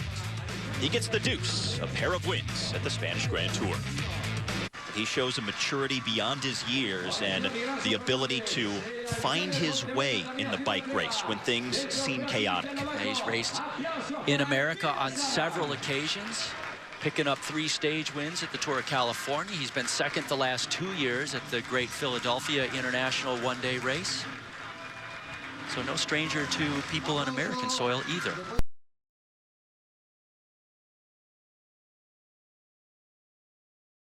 Weekend with the first of 3 days in the mountains of northern Spain and 5 rated climbs on the profile for stage number 13 today. A brutal day in the mountains for the guys, and they've been slugging it out since the beginning. Not a summit finish, but a lot of jagged peaks for the riders to roll over today. There could be time gaps on the general classification by the end of the day. For the entire stage, and this is our large leading group. Just over 60 kilometers left to go in the stage, and just about 2 kilometers away from the summit of their second Category 1 climb on the stage. It is Amos Charuka of the Euskaltel team leading the way. And it's the largest breakaway group we've seen so far this year at the Vuelta. Some 25 riders out front. Was much larger than that earlier. They had over 30 riders in the front group. But now they've lost a few along the way. On this climb specifically, we're down to 25, and their lead over the peloton is well over 3 minutes. All of the top GC riders back in the main field. That's being paced by Team Sky because they have the overall race leader, Brad Wiggins. Highest placed GC rider among this large front group is Daniel Moreno of Katusha, 3 minutes 39 seconds back of Brad Wiggins. So he's inching closer to becoming the virtual leader on the road as we now move back to the peloton, and there is Team Sky setting the pace out front. Team Sky been under a lot of pressure all day today so far, and they actually have fewer men at the front now than we've seen all day, so they're starting to burn through them. Is that lead group of riders, mostly propelled by the orange of Euskaltel and the white and green of Liquigas Cannondale, have put them under a lot of pressure today. This is one of the most spectacular climbs in Spain, but oddly enough, it's the first time the Vuelta has ever used it. Very steep. You see it's up to 13% right here. Some narrow roads, not well paved. So a very difficult, demanding climb, and given the fact that it's the fourth climb of the day already, makes it that much more difficult for the riders. This climb totals just under 8 miles in length. Amos Charuka on the front. He has been driving that pace for quite a while. Just behind him is Zog, the Swiss rider for Leopard Trek. Behind him, the new virtual mountains leader on the road, David Moncoutier. And then Daniel Moreno, the man highest place in the general classification amongst this group of 25. Some very interesting names in this front group, and one of the riders they had earlier, Igor Anton, but he's been dropped off the back. He's somewhere between the front group and this peloton that we see right here. See the red jersey of Bradley Wiggins right there behind several of his teammates for Team Sky.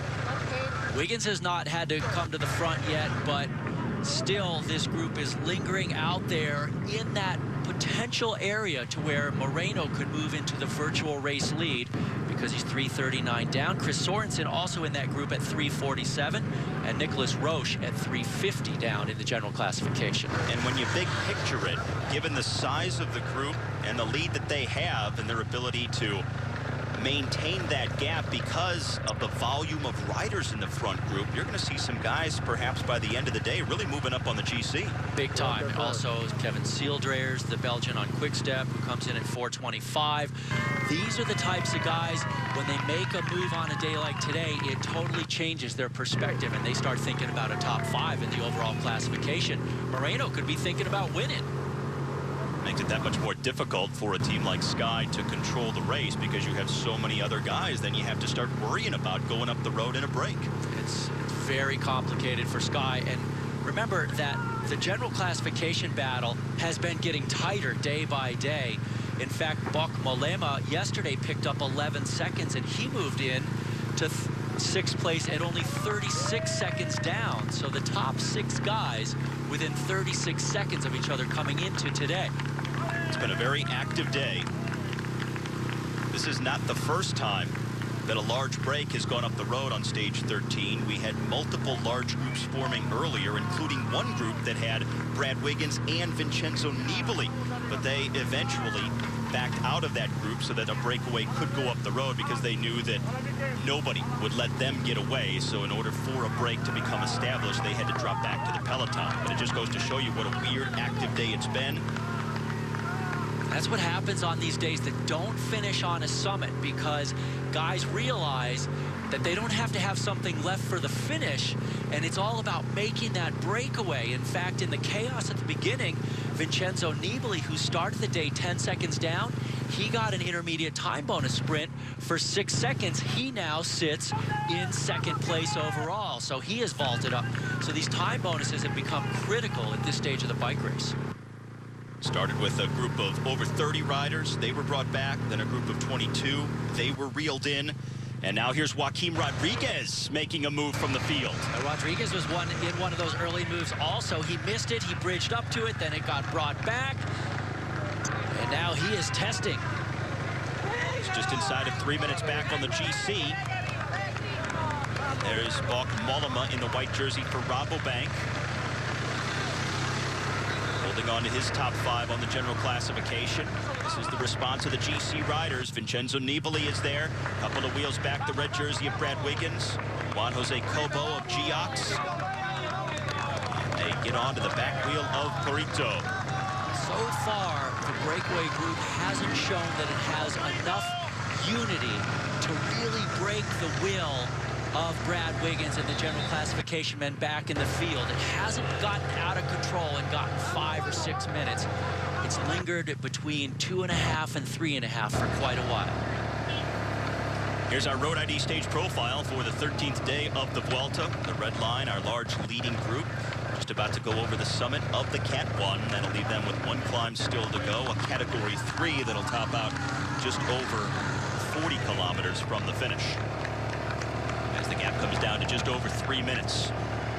Now we saw Rodriguez, after losing 5.5 minutes to the winner on the time trial in stage 10, attacking the very next stage on stage 11, a summit finish. Didn't wind up getting a lot of time, missed out on the bonuses, but this is what he's going to have to do the rest of the way.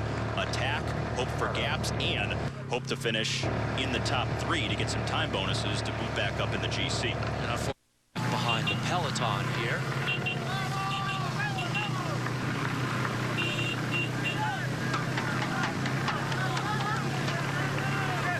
Looks like these boys are now coming up to the summit of the climb.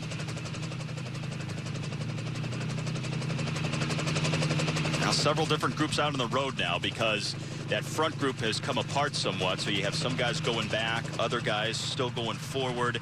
You have a peloton that's been reduced in numbers because of the severity of the climb. So it's really strung out.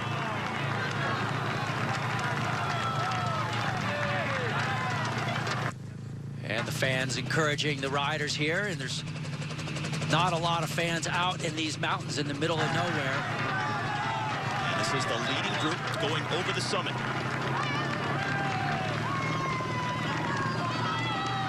First time they've ever used this climb at the Vuelta, so the crowd has come out to see the riders crest the summit of the second Category 1 on stage 13. Now we'll see what the gap is. This is Kohler for BMC. Looks like in between groups. Mark Kohler attacking from the peloton just a short while ago, trying to go forward. Believe it or not, BMC missed that big move earlier, so even though it had 28 riders at one point, BMC was not represented, so Kohler taking it upon himself to make this move on the slopes of the last Cat 1. BMC putting riders in the top 10 each of the last 3 stages. They've missed the express train off the front today.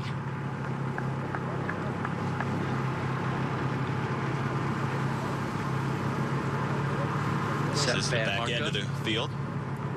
Sepp Van Marke there, the Belgian for Garmin Cervelo, in a bit of trouble. He's still got a ways to climb. This is the front of the GC group. Very stretched out. Still over 3 minutes back, but we'll get the most accurate measure of how far they trail that leading group by when they go over the summit of the climb.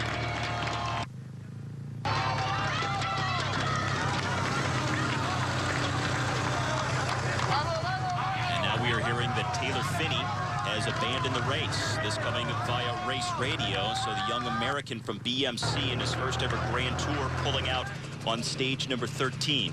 What a shame to hear that about Taylor. I mean, he started out the race in a bit of trouble. He had crashed in training the week before, but he had spent a few days in the race leaders jersey at the Eneco Tour before that. Started out tired, he rode into form, got 5th at the time trial. These mountains may be just a little much for him today. Hoping to make it to Madrid, but instead falls just over a week short.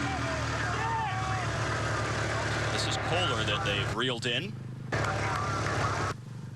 Bobo, once again, still leading the charge. Now, when these guys get over the top of this Category 1 climb, they have a long descent, another Category 3, a big descent, and then another unrated climb that's actually quite large. It's Kobo who leads them over for Geox. And they've reduced their deficit, it looks like. Under 3 minutes.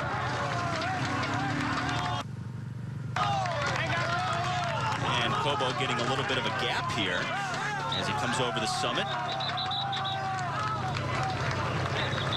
Kobo just 127 down on the general classification. He won't go anywhere far, that's for sure.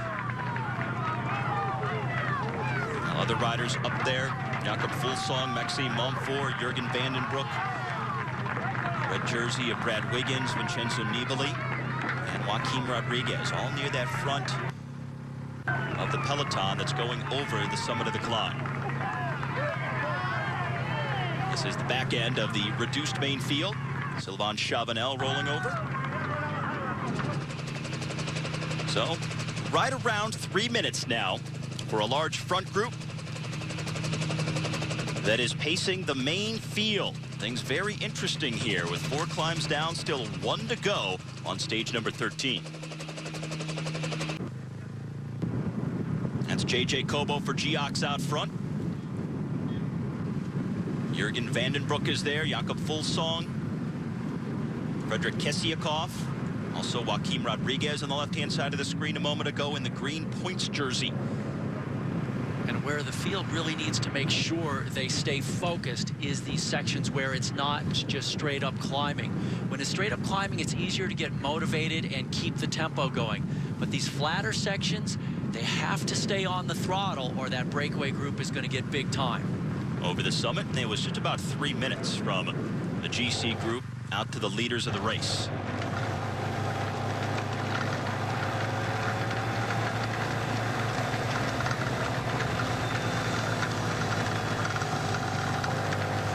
$50K left to go for the leaders. This is the Vincenzo Nibali group.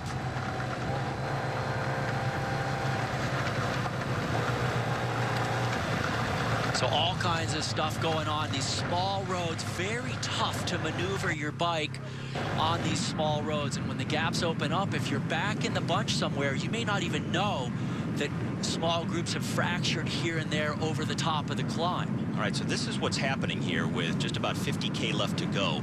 On the descent, a small group of GC riders now getting away. Nibali, Kessiakoff, Mollema are in that group we saw just a moment ago. They are ahead of the GC group we saw before that contained Joaquim Rodriguez, J.J. Kobo, Jürgen Vandenbroek.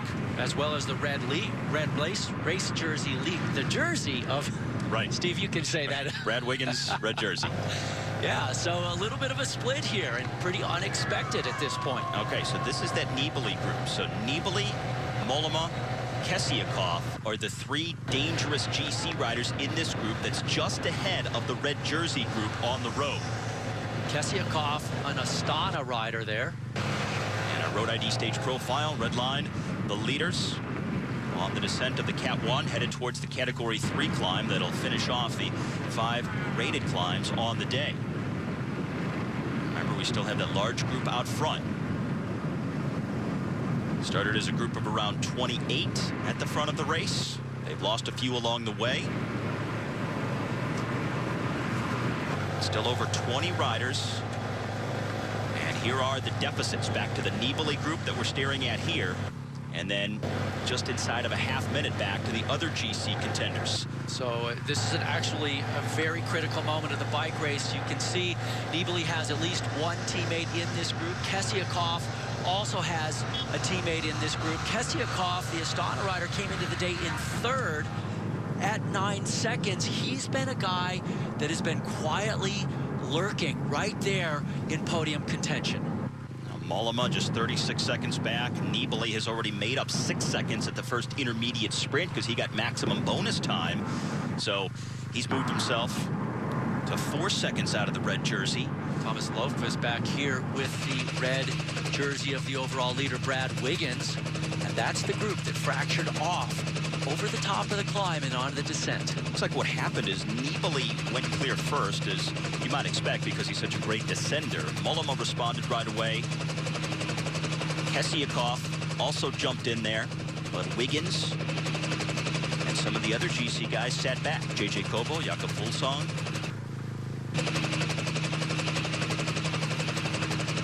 Very interesting to see that happen.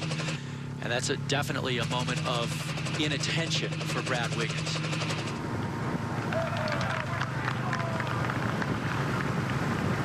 This is going to be one of those days where you have to really struggle to keep track of who's where.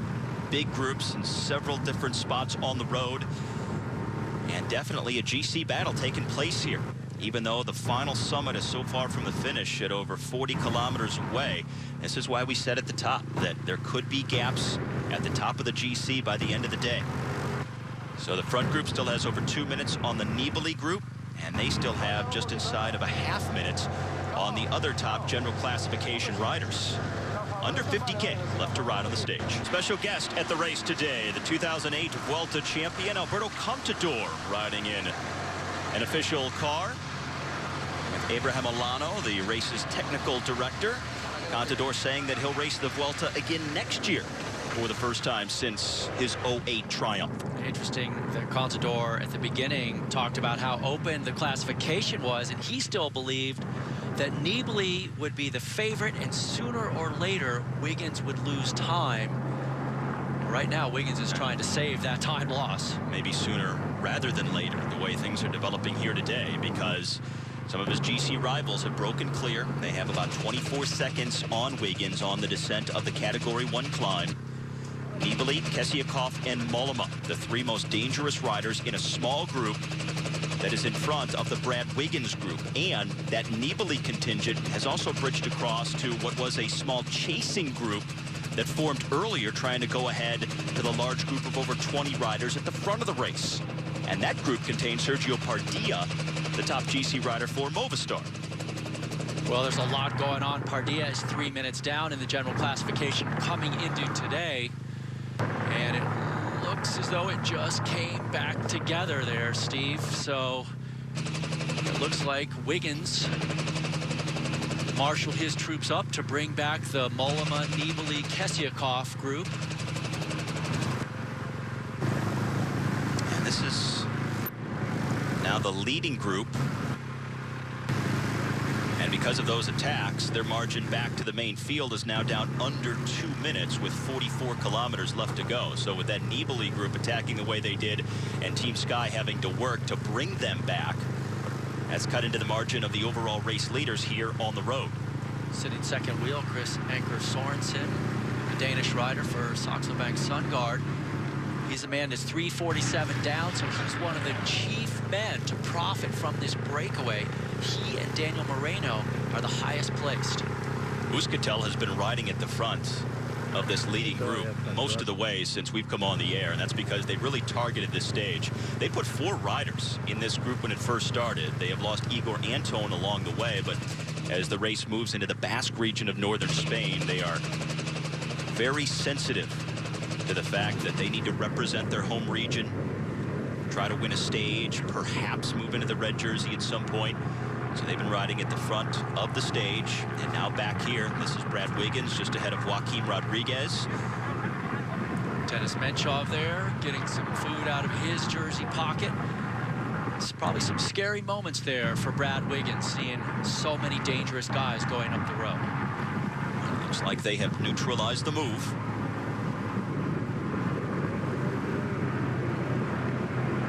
Well, it's a day that is so difficult to control. It's Chris Froome. He spent a day in the leader's jersey and has been an invaluable asset as a climbing lieutenant for Brad Wiggins in this race. This is back to the front of the race. And the gap right around 2 minutes here as Amach Charuka continues to do the pacemaking at the front of the group. He's been doing a lot of it. Nieve, his teammate, sitting just a couple of wheels back. So Euskaltel well positioned.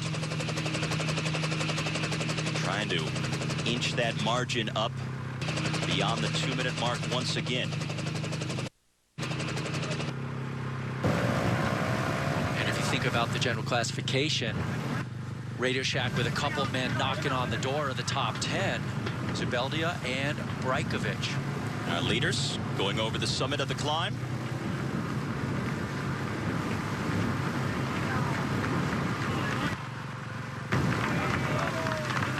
Still a group of 20 strong. It started as 28. Well, they've shed a few, but still, 20 guys is a very large group to have off the front.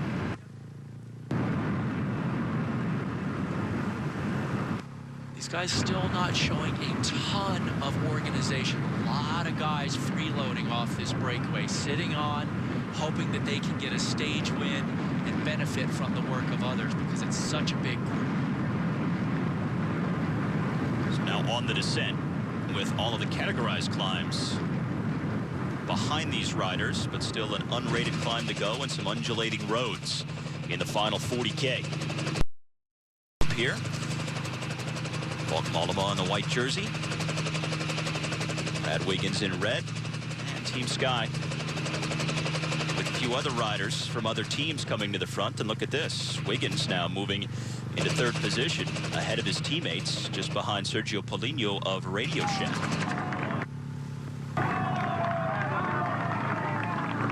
I think everybody would just leave all the work to Team Sky, but some other guys sending men up to the front, including Leopard Trek and Radio Shack, because they have guys in the top 10 of the general classification, and they're seeing guys in the breakaway really threaten those positions. The Leopard Trek, Jakob Fuglsang in 5th position as the day started, 19 seconds out, and his teammate Maxime Montfort in 7th position, just over 1 minute back at 1:06. And then the duo Zubeldia and Brajkovic for Radio Shack in 9th and 10th. So when they see this group going up the road, they don't like it.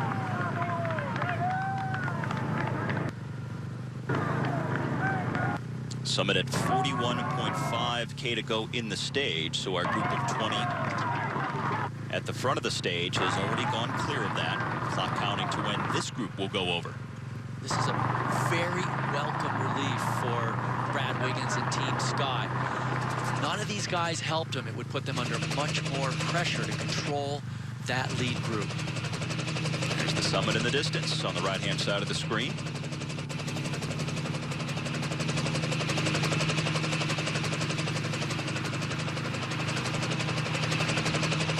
Now the lead has been going up, and then it's been coming down. Right now, hovering just inside of 3 minutes for our large breakaway of 20 riders. The red jersey goes over third wheel. Exactly 2:49 back.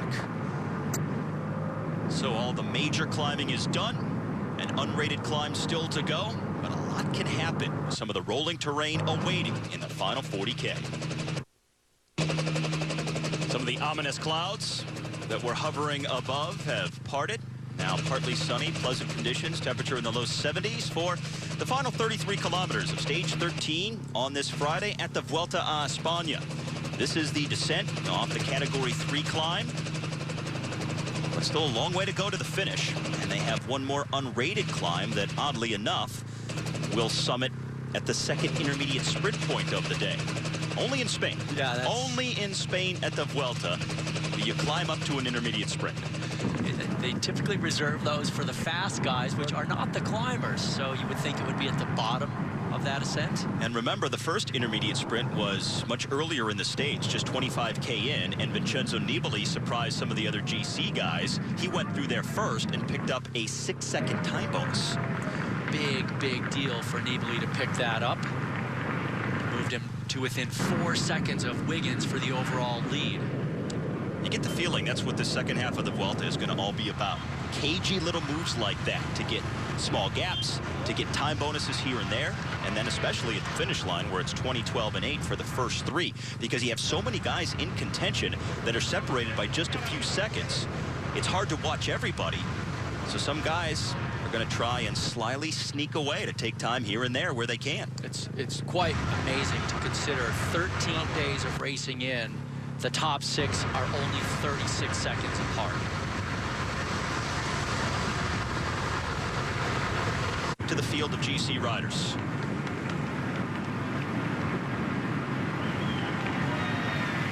breakaway group almost the size of a peloton on a mountain day like this.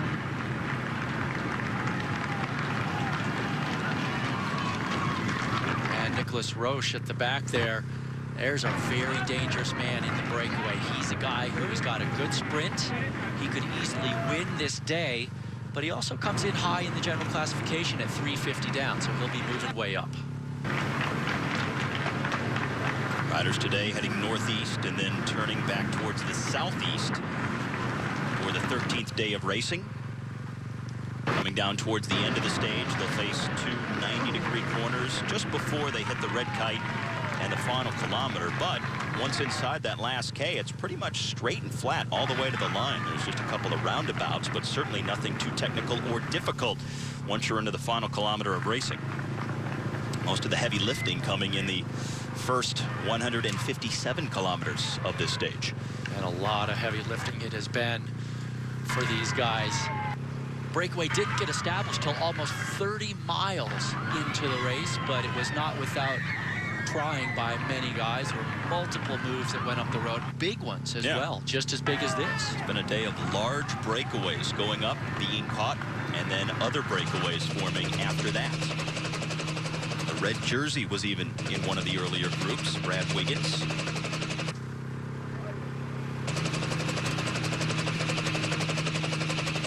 On the descent of that last climb, you saw Vincenzo Nibali along with Frederick Kessiakoff and Balk Mollema, guys in the top 10 of the GC, attacking, getting almost half a minute on the red jersey, who didn't make the group. His Team Sky squad eventually closed it down, but that's the kind of work you have to do, and just how dialed in you have to be with all of these moves that are going to try and go up the road and steal back time wherever possible. That's concerned about Moreno and Sorensen, Roche up there off the front, especially Moreno and Sorensen.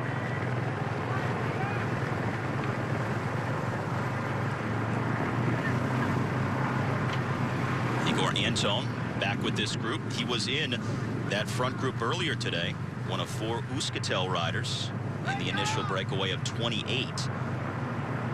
He got dropped, picked up by this group as he continues to have trouble on the climbs.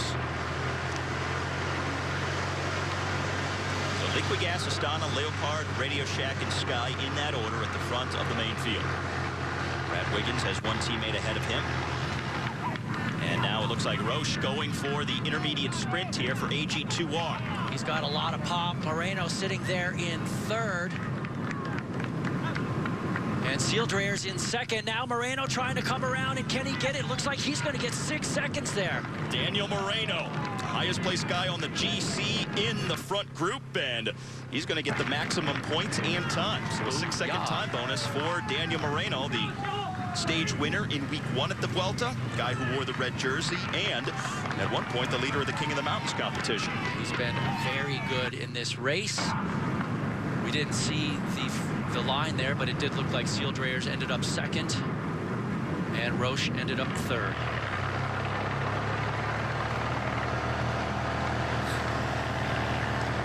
A jersey rolling through. Some of the other top GC riders right in here.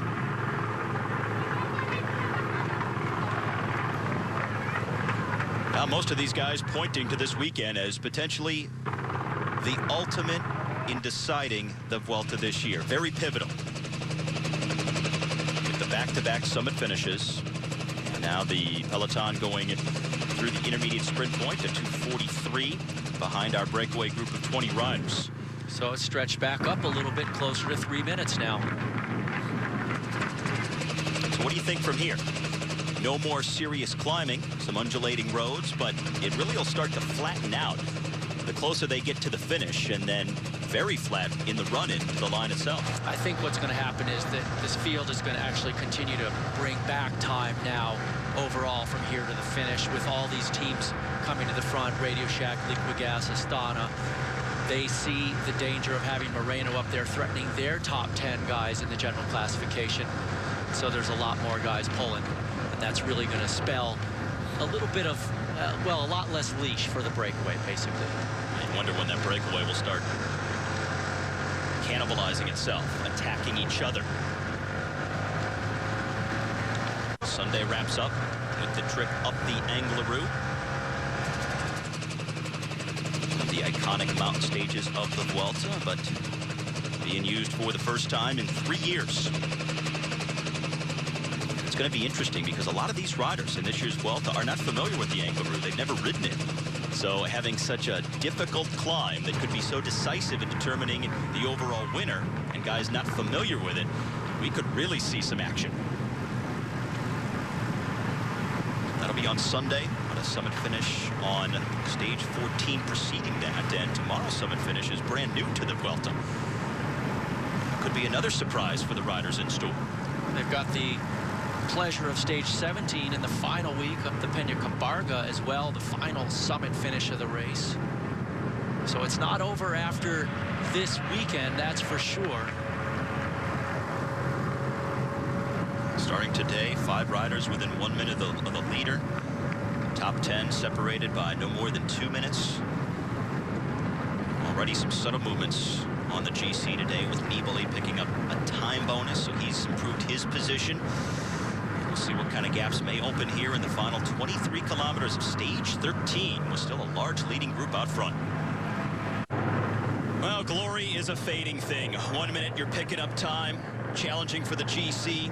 The next minute you're back at the team car taking up bottles to your fellow teammates. That is the plight of Vincenzo Nibali, the defending Vuelta champion. Well, he had to go back there and talk with the director, no doubt. And as long as you're there, you may as well pick up bottles and get one spare, even though you're the team leader. And he's got to ride all the way back by the peloton to get to the front.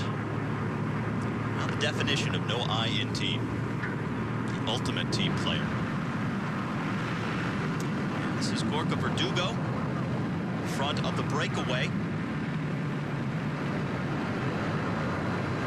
Doesn't have too much of a gap here. They're pretty much on his wheel, so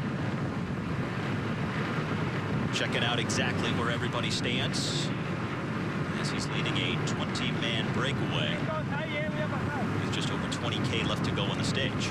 These guys certainly should vie for the stage win. It's really just a question as to how much time the general classification hitters in the group will get. Moreno needing 3:39.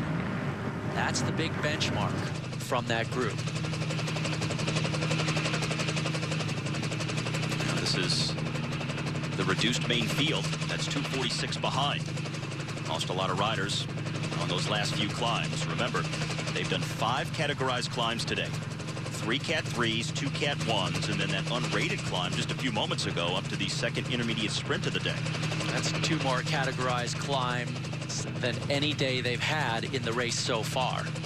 They'll do 5 climbs on one other day later on in the 3rd week, but that's it. No more than 5 categorized climbs on any one day at this year's race.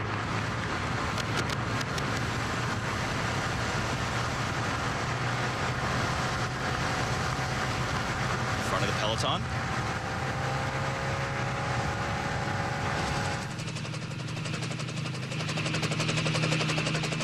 Euskaltel has kept at least 3 of those orange jerseys in that front group today. Had 4 until Igor Anton was dropped as the race prepares to enter the Basque country of northern Spain for the first time in over 3 decades. And Euskaltel, a Basque-based team, so they want to represent and trying to get themselves in position for a stage win and maybe a run at the red jersey, depending on how things fall. Going to be tough for him in that category, however. Going to be real tough. Nieve coming into the day, 4:46 down. He's up in that breakaway, so that certainly helps his chances. It's going to move him up a little bit today. But a bunch of those guys in the break were really hoping they were going to come home with over 3 minutes in hand, I'm sure. I think there's a very strong likelihood that we're going to see a bunch of attacks coming out of this big front group of 20. And that's what's really going to change the dynamic. If they all ride into the finish and have a big 20-man sprint, I'll be shocked. I think it's going to be an attack fest. And you'd suspect that those attacks start coming relatively soon. Now, one of those guys that loves to attack is Michael Albacini, the HTC High Road rider. All 3 of the Euskaltel riders in the break have come to the front. Very interesting. The Basque boys getting it lined up at the front. Gorka Verdugo, followed by Mikel Nieve, number 54, and then Amic Charuka. Charuka, number 56, Gorka Verdugo, number 57. They had Igor Anton as the fourth member of their team in the breakaway earlier. He's dropped back to the peloton, so it's just these three, but they are at the very front here with almost 10K left to go. There's Albacini up there as well, closing down the gap, but Nieve pulling off. And honestly, if those guys stay at the front and ride like that, they're going to end up getting shut out of a chance to get on the podium today after all the work they've done. You got to coax more guys to keep rolling through. 10K left to go to the finish in Ponferrada. Today's day only 98 miles in length, and I say only because most of their days are over 100 miles. But today, a lot of climbing for the guys, and so this 98 feels like a lot more. And out of a lot of terribly long stages at this year's Vuelta, only 2 are over 200 kilometers. As you get a good aerial view of Ponferrada. As the breakaway now just about 6 miles away from the finish of what has been a very interesting day in the peloton. You can see when we just saw the front of this field how multiple guys were just rolling through, hitting it very hard. It's a contrast to the breakaway where only a handful of guys seem to be pitching in with big motivation. Setting up for a very interesting finish. Could have a large group, most likely a smaller contingent attacking from that large breakaway. That goes under 9K to the finish now. Eros Kopecky continuing to sit on the back, the teammate of Vincenzo Nibali. Kopecky going to be very important the next couple of days on the summit finishes for Nibali, so he needs to make sure he has good legs to help his team leader. Waiting for the attacks to come from this large group. 28 riders strong at one point, down to 20. And the clock counting to the 10K banner for a very small main field here of GC contenders. And they are just inside of 2 minutes back now with 10K remaining on stage 13.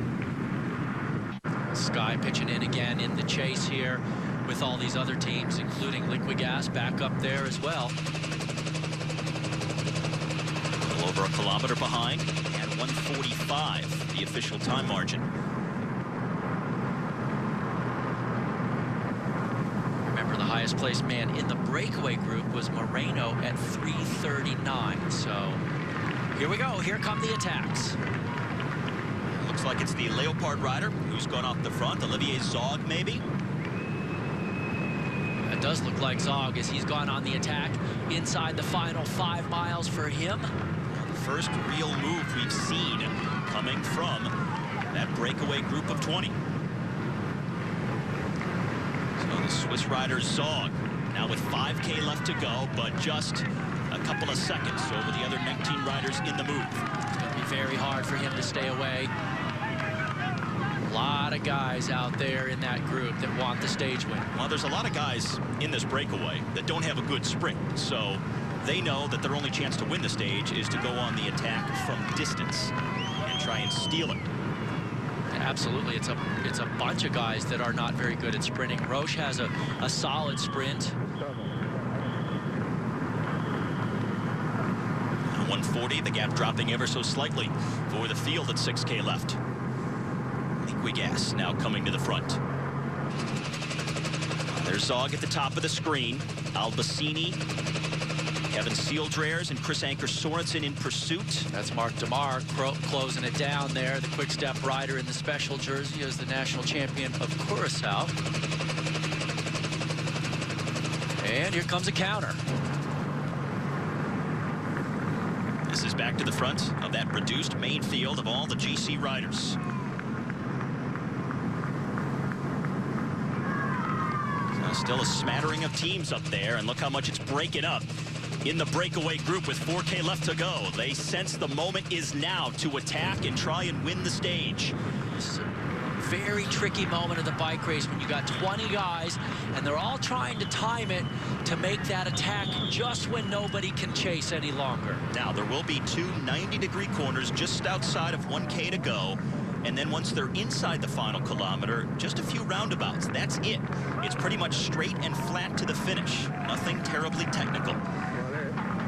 So 145 for the chasers with 5K. And still plenty of speed bumps, actually, the big ones. As this peloton rolls through, not too big a deal.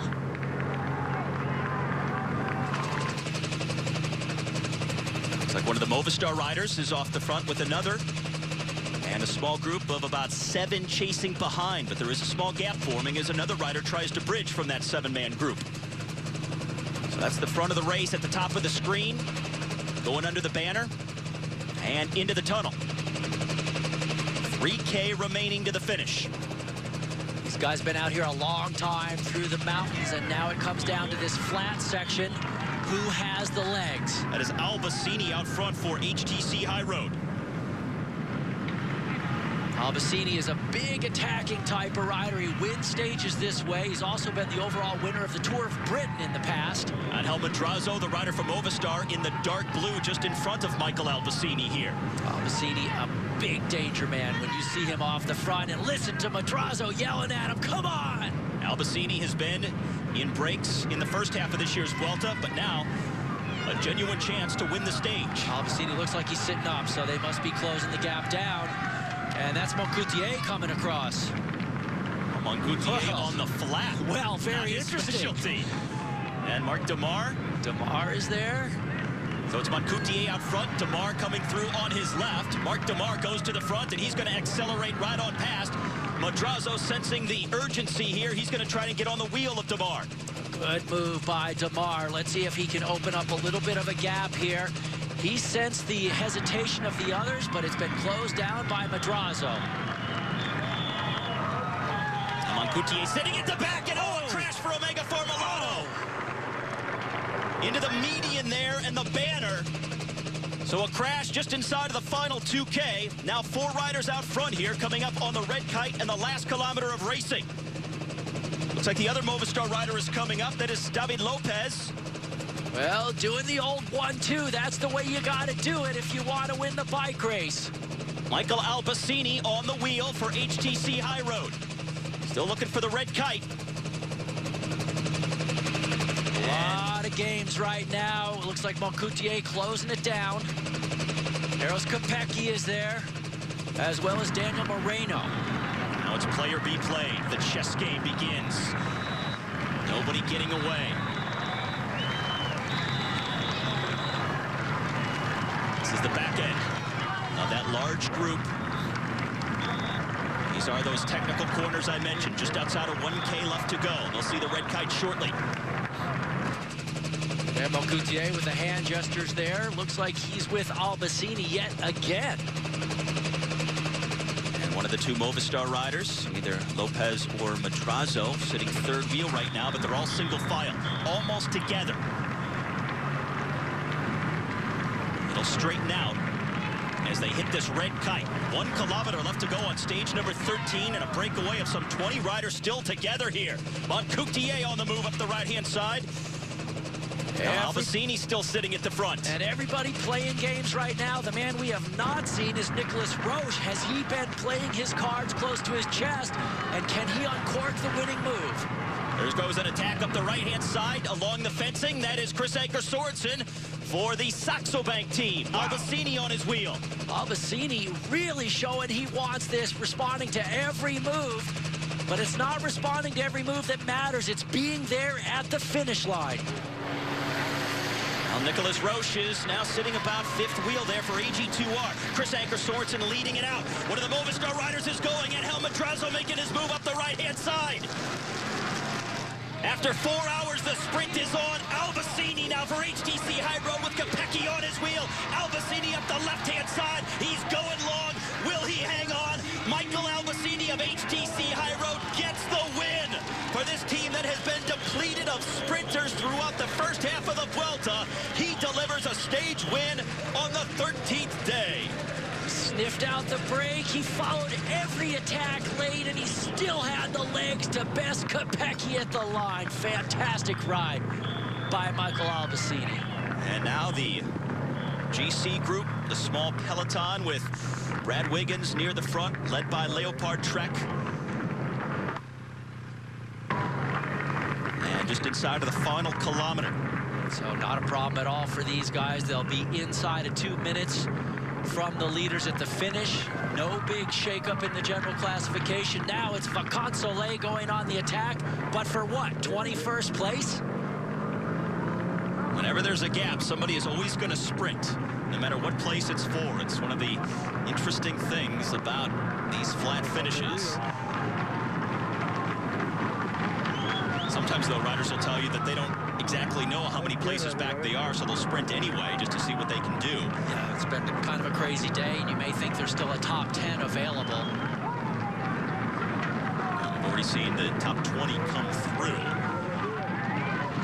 And these riders, well over a minute back.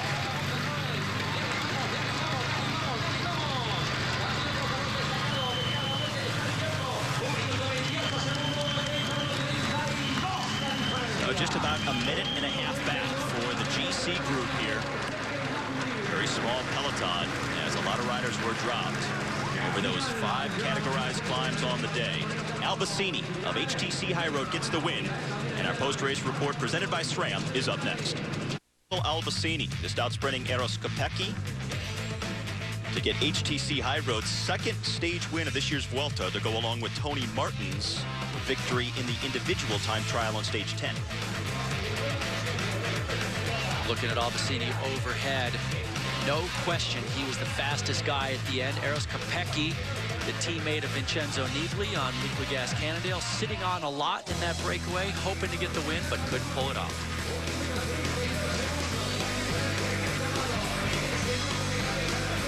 Very convincing win, sprinting from a long way out for Michael Albacini. So a nice bonus for this HTC High Road team in their final Grand Tour before disbanding at the end of the season. Michael Albacini, the 30-year-old from Switzerland, winning his first ever Grand Tour stage here at the Vuelta a Espana. So Michael Albacini gets the win today, and back with more in the post-show report right after this. We continue with the post-race report presented by SRAM. General classification now 13 days into the Vuelta. Brad Wiggins holds the red jersey of overall leader for another day. His teammate Chris Froome in second place. And Vincenzo Nibali, despite getting a 6-second time bonus at the first intermediate sprint point of the day to pull himself to within 4 seconds of the leader on the road, he lost time somewhere there at the finish to now fall to 24 seconds back. And here in the immediate aftermath of the stage, it's very curious. The stage podium belongs to Michael Albacini, winner of the stage. A 30-year-old from Switzerland who picks up his first ever Grand Tour stage victory and becomes the 6th different rider here at this year's Vuelta to win a Grand Tour stage for the first time in his career. It's his 3rd win of the year. He's a guy who's won stages in Switzerland, País Vasco, Tour of Britain. He's won some general classification battles as well, but it's his first Grand Tour. Big day for him. Also won the mountains classification at País Vasco this year as well.